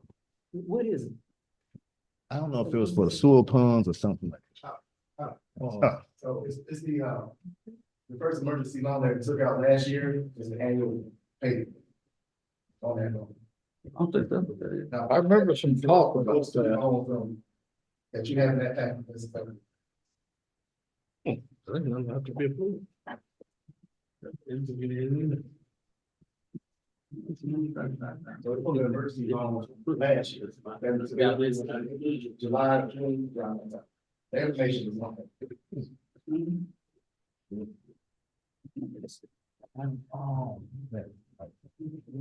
But it's not to the point where we had. For the one that is. That was all the material we had last week. I'm trying to pull it There's two invoices. Yeah, it's two loans from Arkansas Department of Agriculture. Yeah. One, the original loan amount is $135,000. The other original loan amount is $77,000. Those are not the emergency loans where we borrowed the $100,000 last year or $100,000 this year. Yes, sir. But that's what I'm saying, it has already been approved. Yeah. So I don't know So- why you need, so I don't know why they need to approve it again. Okay, well, I'm just. look, I agree with you. I don't know why you got it, but I was told to put it in, so I'm following the stuff. I'm confused. When was it approved? I was thinking it was another one, but because they are about the same amount. They're saying that this is the one for the $100,000. I'm not saying that. I'm saying that it's not. Yeah, that's what Mr. Rose is saying. The loan amount on is on your statement. It says $135,000. We did not borrow $135,000. Yeah, it says, activity since last statement dated 6/1/23. We didn't borrow money until July or August. Something like that. Yeah. But it was $100,000. Yeah, it was 100,000. This is 135,000. Yeah. That's something altogether different. So since we can't get consensus on what it is, why don't we just pass it and come back to it? Or authorize them to pay it? What do you want to do? What the hell you say was On table until we get more information. Let's table it. That's what I said, pass it. That's what I, That's fine. yeah. Yeah, I you didn't mean vote in favor of it. right, you using the term about pass, and some people heard that as approve it, whether you were saying, I think you're gonna table it and talk about it later. when you were saying pass as in defer, let's come back. Well, to and if the council approved borrowing the money, certainly you approve of paying it back. That's the sewer. And Yes. it just doesn't make sense. I may be wrong, but like I'm saying, I'm thinking this was something that we made some late payments on, and it may have been, the amount may have increased because of late payments. Yes, sir. But I know you guys, Yes, sir. So we'll get further clarity and come back. On page, I believe, 40 of your last week's package, you have an invoice.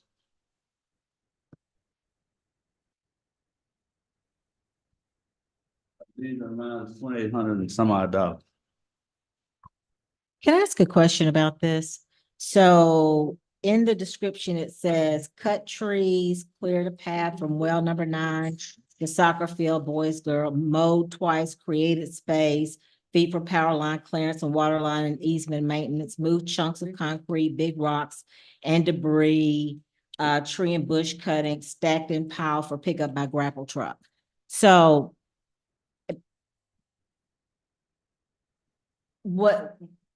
this was not our men doing this, correct? Right. Okay, so was this a job our men could have done?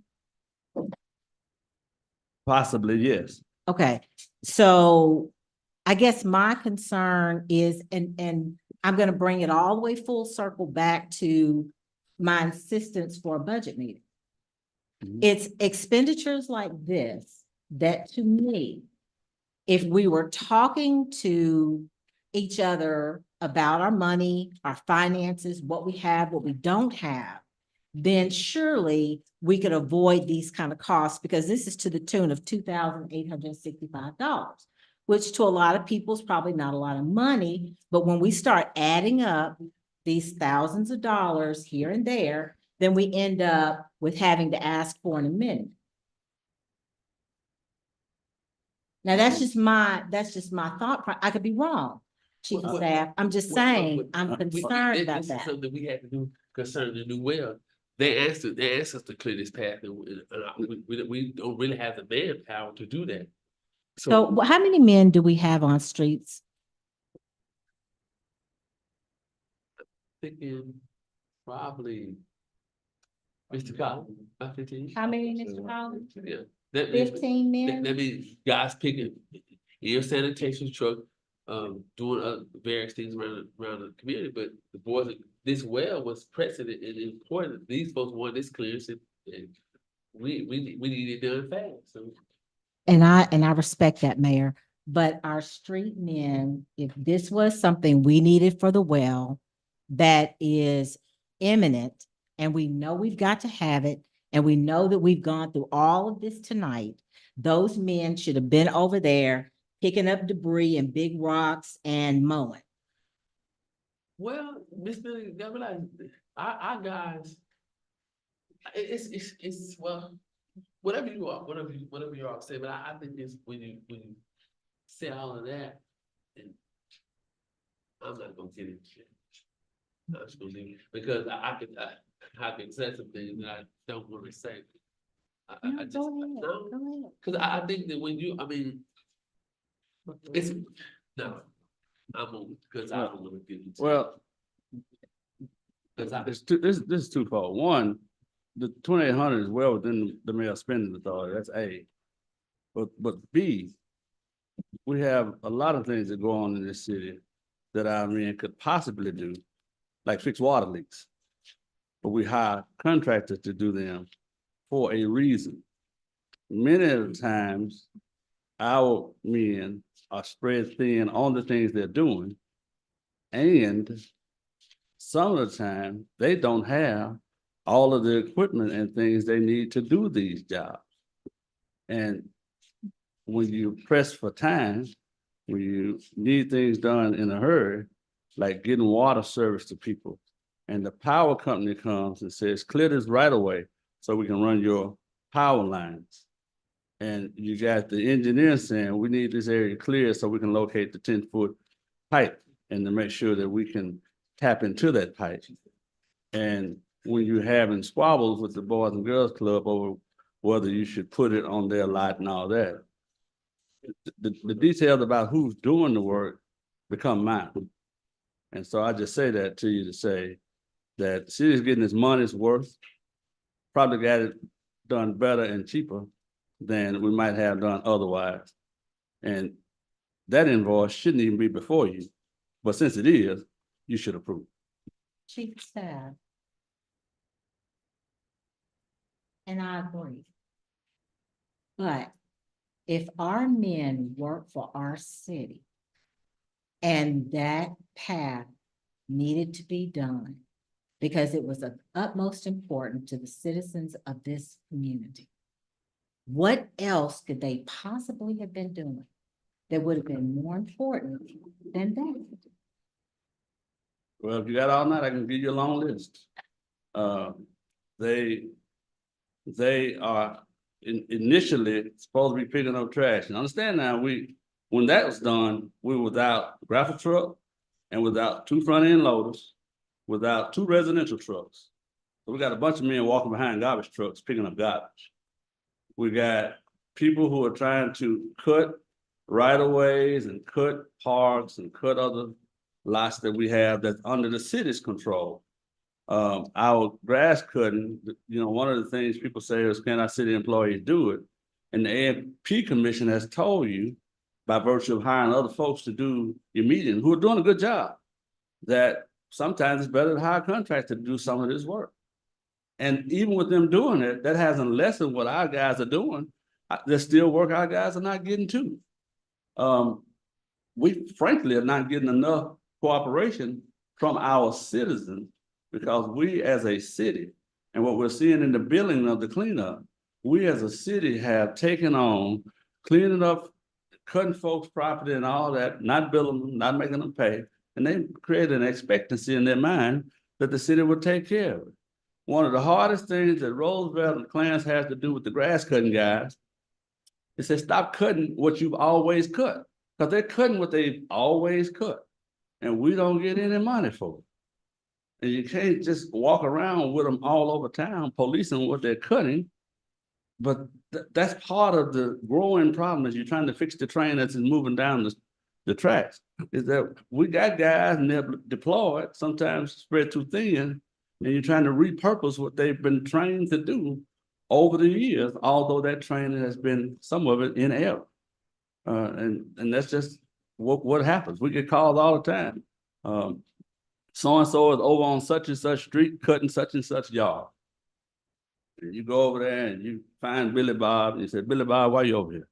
Well, I've been cutting this yard for 5 years. They told me to cut. And you tell them don't cut it no more and hope that they don't. But then you get a call about them being in Sarah Sue's yard. And it's the same thing over and over. And if they don't cut it, it grows up tall as me. And the old lady beside it said, the snake that came out of that yard, get in my house, and I'm gonna call you all night and worry you about it. And they do it all the time. The rats, the raccoons, the coyotes, the deer, anything that come out of the grass is the city's fault. Every day. That's what we do. Every day. Sunday included. At church, in Walmart, at Hay, at McDonald's. I wish Walmart was open all night so I can go there at night and wouldn't have to deal with some of these folks sometimes. I just wish that. But that's what we do. And that ain't the beginning. And y'all got all night, I got more.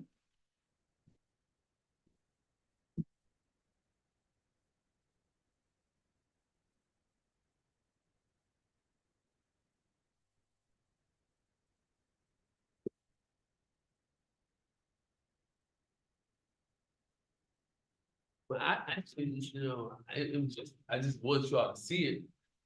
I mean, I can pay it. It's just, I just want to always show you all what's going on.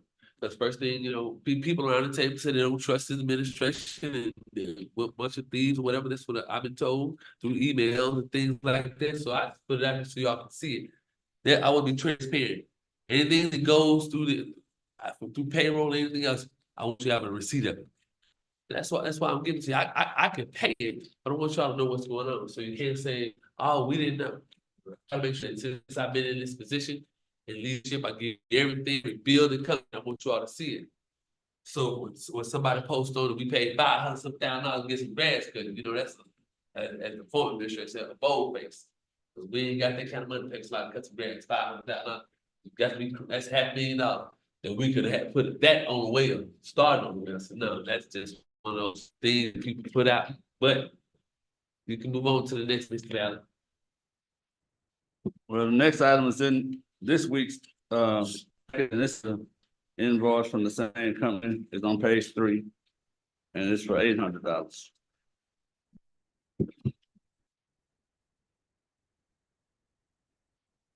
It's in the packet. It's in the packet because I was told to put it in. Hey, hello. You can move on. This is the point you look at.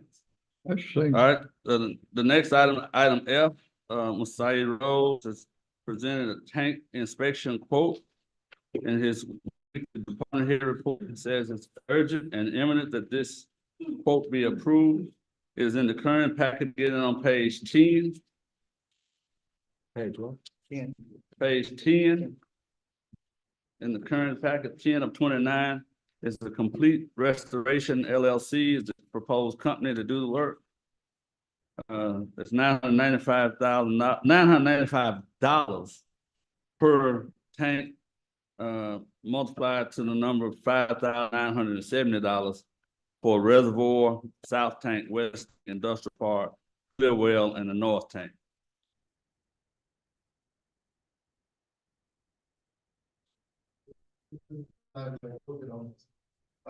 So for the next section, so we make a motion on this.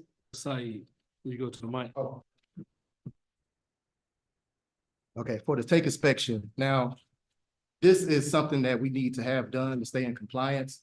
So since the delay, we have a violation right now because of this, but all they need, I get a vote from you all, we set a date, this is done for something. This has to be done every 5 years. This is just the first step to getting our tanks cleaned out, repaired right, painted right, everything we needed done. So this is just the first step. The amounts are gonna get a little larger when we get this part. This is just one of those items we have to go ahead and move forward on so we can get a response back to the health department that keeps us in compliance with it. That Mr. Valley was talking about earlier. I'd like to make a motion that we can pay this forward. Second. There's a motion in a second. Madam Clerk, you call the roll. Any discussion? That's on this, Yeah. restoration tank. Yes, sir. Yeah. Ms. Harris, Yes. Ms. Davis, Yes. Mr. Etherly, Yes. Ms. Miller, Yes. Mr. St. Columbia. Yes. Dr. Miller, Yes. 6 yes. Item G is a rate study update. I spoke with Dennis Sternberg last week. I spoke with him today. He's been attempting to get over here to meet with the mayor to present the rate study. I told you he had completed it. He's been short-staffed in his office, and I believe the mayor is going to try to go over to Lono to meet with Mr. Sternberg such that he can expedite it, because Mr. Sternberg can't be here until next week to present it to the mayor before he presents it to the council. He wants to go over with the mayor and explain some things to him before releasing it to the council for your consideration. So that's kind of our update on the rate study.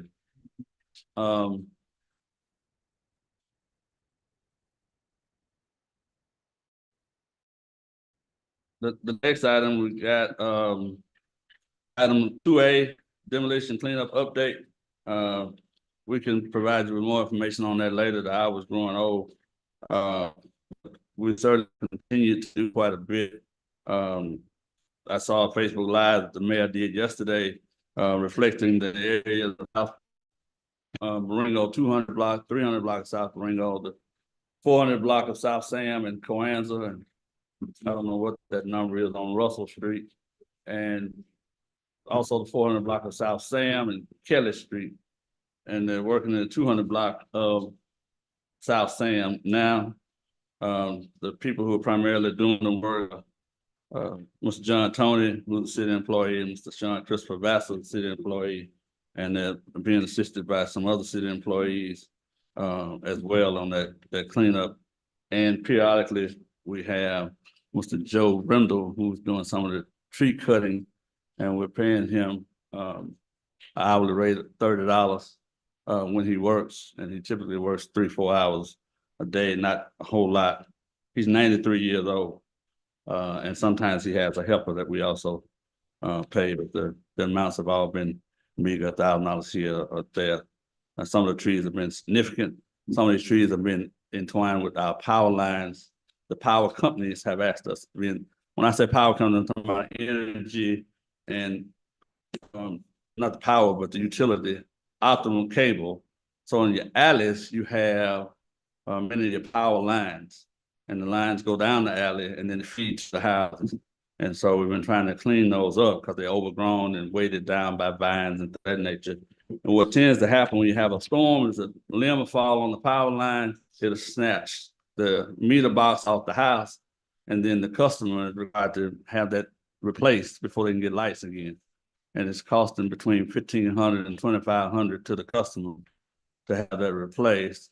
And many of these people certainly can't afford the light bill at $150 a month. They can't afford to fix the meter service for alleys that were overgrown and not taken care of over the years. And so we've been trying to clean some of that up. We ain't got them all, but we've gotten quite a few done. There's new truck purchase, Roosevelt Collins, he's here. Do y'all want to hear from him, or you want to do the budget meeting first?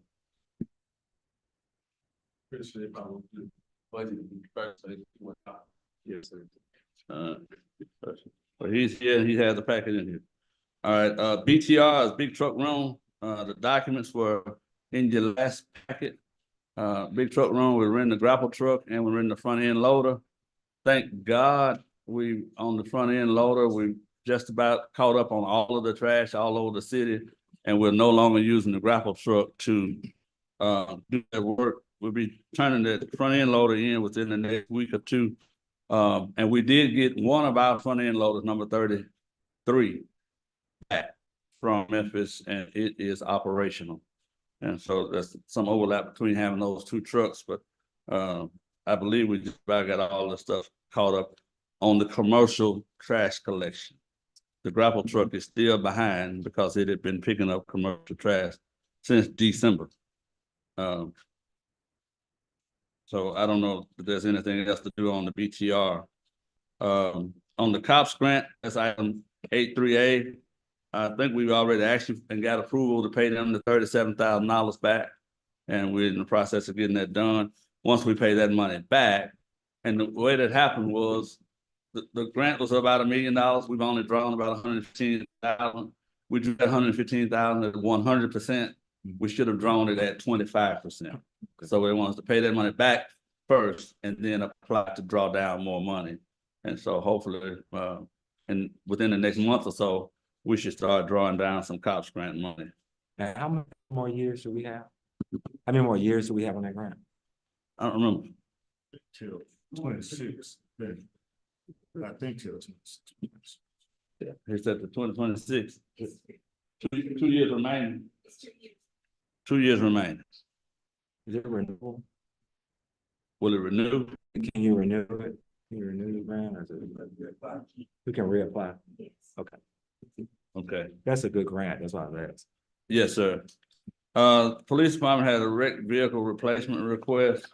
Was that something we need to deal with tonight? He doesn't have his numbers on that. We got landfill update by Mr. Reginald Wilson. If you would turn to page 13, one of the things we want to do is congratulate Mr. Reginald Wilson. According to page 13 of your document, he is now a holder of a Class C license, which is the highest license you can hold in the landfill, meaning he's able to run our landfill, manage our landfill, and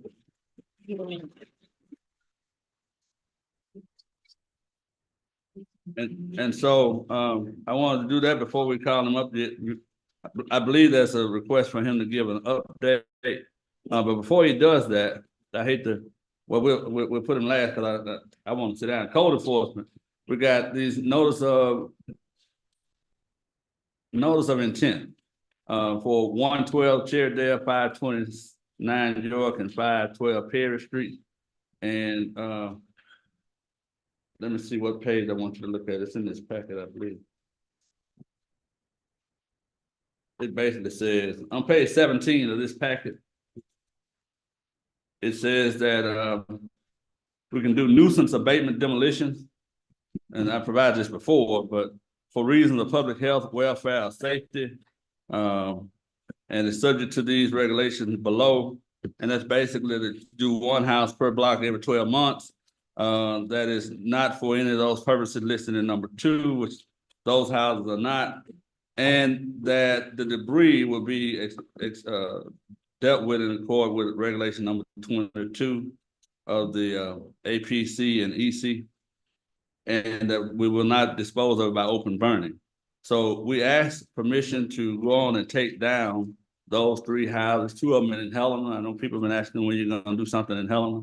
One of them is 512 Perry, and the other one 529 York. We can have those down by the time y'all meet next week, if you give us authority to do that. The contractor is going to bring in a big track hoe, tear each one of those down, and do those in one day at a cost of only $1,000. And so we need you to declare those to be nuisance demolitions and authorize us to tear them down. Now, we're still gonna have to come back and pick them up, but we can do that. We will do that as soon as we can get all the other stuff online, the equipment and things to pick up this stuff. Yeah, motion. Move. We ready?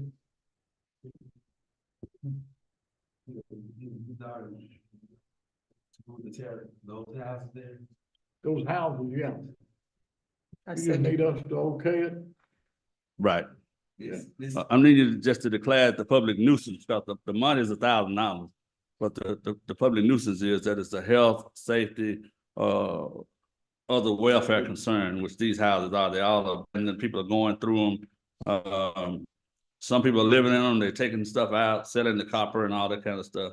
So they're dangerous to the people around them. But you can declare it for public health, welfare, or safety reasons that those 3 units should be demolished.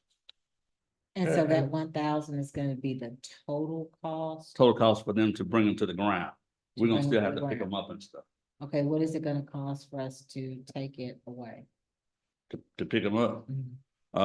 Well, that depends on whether we do it or somebody else, but typically what we're trying to do is we pick it up and put it in the dump trailer that we have and take it to the landfill.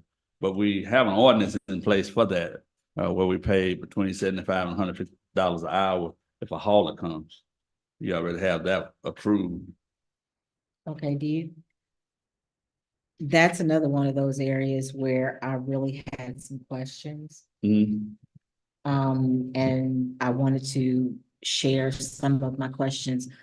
Because I was looking at some things and I mean, the 1,000 is great, but it's the cost of taking it to the landfill and how much that's gonna cost. I mean, yeah. I just Well, had some each questions. one of them would take probably a couple of days, each one. And if you did that 10 hours a day, that's $750 a day, $1,500 to get it there. Your landfill cost is passed back to the person. That's all. These have not been condemned. These people are asked to be torn down.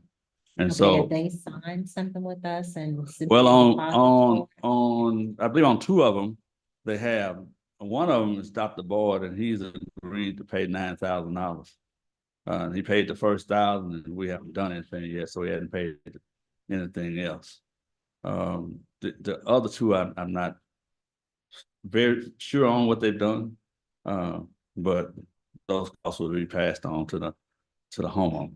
All of the costs will be. do you think that we could possibly collect a little bit more than that before we move some of that? Because I mean, if we're tearing down, but we're really not collecting the money, I mean, Well, he paid the money about 7 months ago, and we hadn't done anything, so I can't blame him for not paying anymore. His house still standing, but in our defense, the gas company just removed the gas riser last week. So we couldn't tear the house down, gas riser still there. Yeah. Safely, we couldn't safely tear it down. Yeah. So, but we do need to get us a dump trailer or something that where we can pick the stuff up and haul it off. That's one of the problems that we had. Or a trailer to haul our equipment. That really help us to move the hell of it.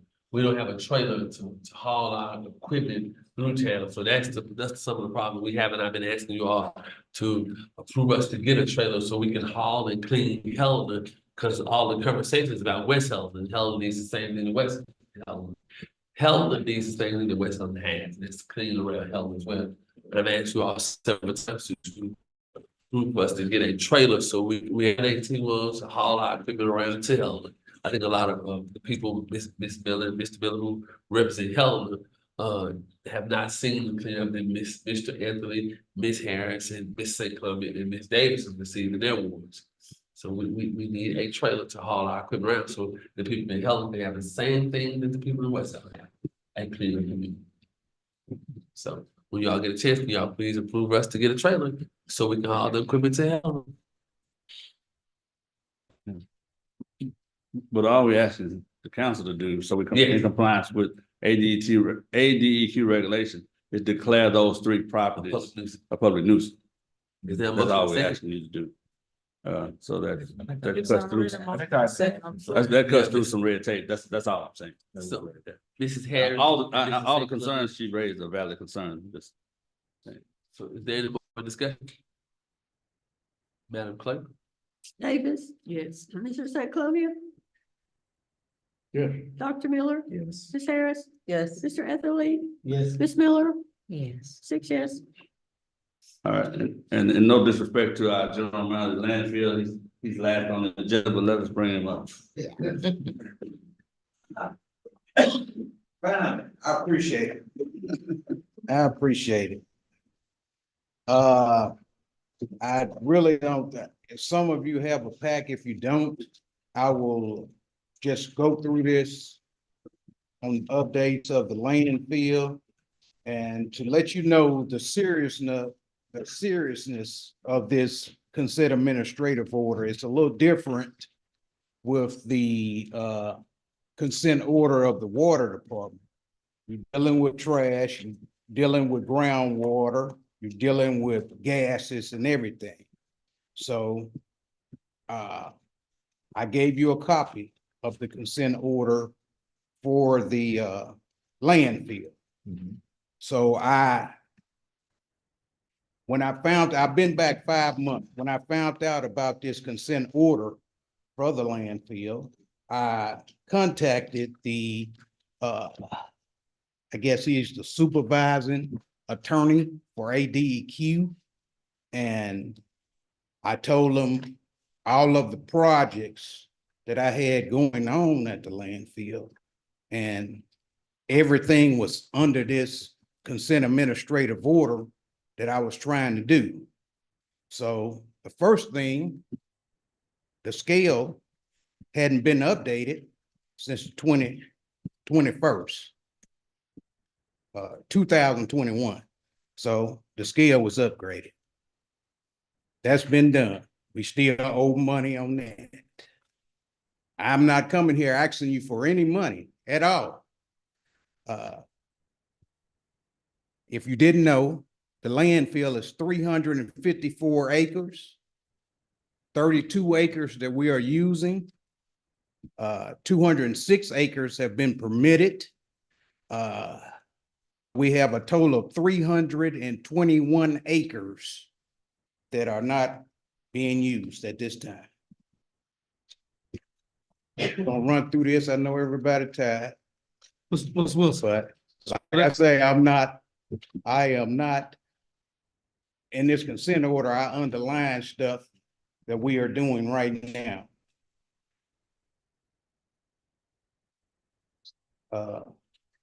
We owe 34,369.52. We've paid some of that on scale upgrade. You got the scale test report on that. And you have all the state statutes that go with the scale. We have a preliminary engineer report that was done. Preliminary engineer report that was done on the leachate system. In that consent order, we were written up for this leachate system.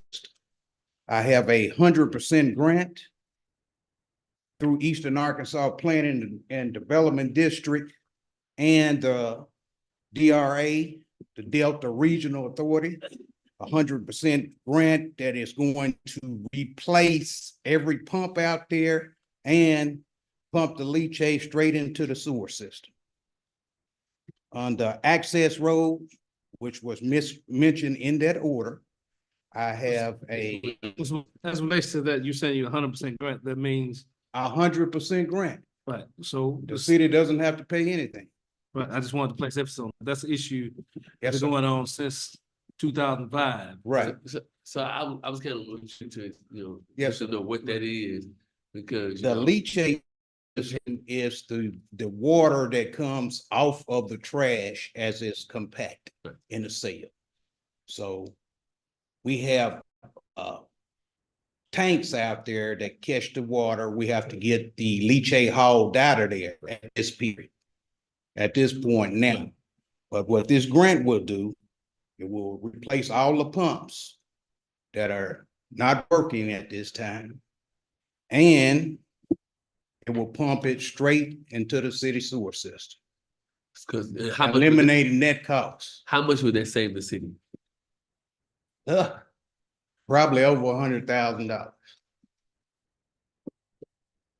And the next preliminary engineering report that we have is access roads. We've had situations where trucks are coming out there getting stuck. So this is a permanent concrete access road.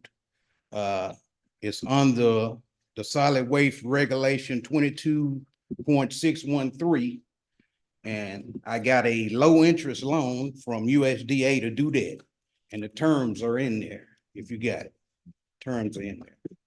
So, and under landfill equipment, I got a low interest loan to get the two most expensive pieces of equipment, which will be a packer and a dozer. So, and on the state statute 22.411J, we have to have this equipment out there. The equipment that we have out there now, which I gave you a picture of the small dozer that we are pushing 8 to 11 tons of garbage at a time.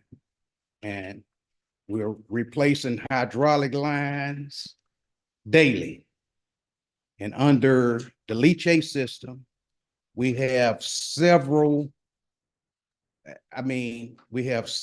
support letters from John Boozman, Tom Cotton, Rick Crawford, Senator Reginald Murdoch, House of Representative Mark McElroy.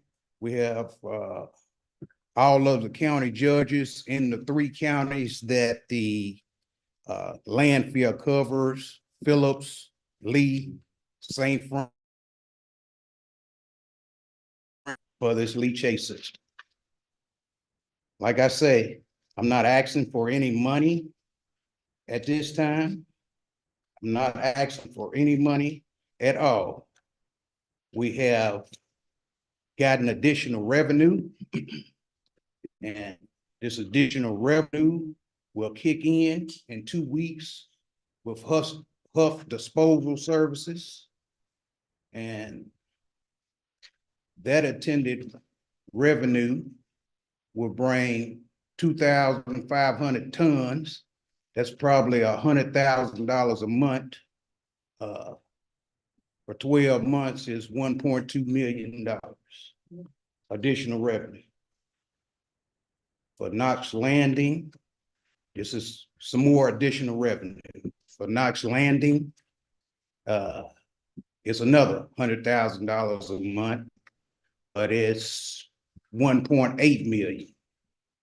Me and Mr. John Edwards, who has been helping me a lot out there, they have a peanut plant that's outside of Mariana, and they have interest in bringing peanut hulls to the landfill.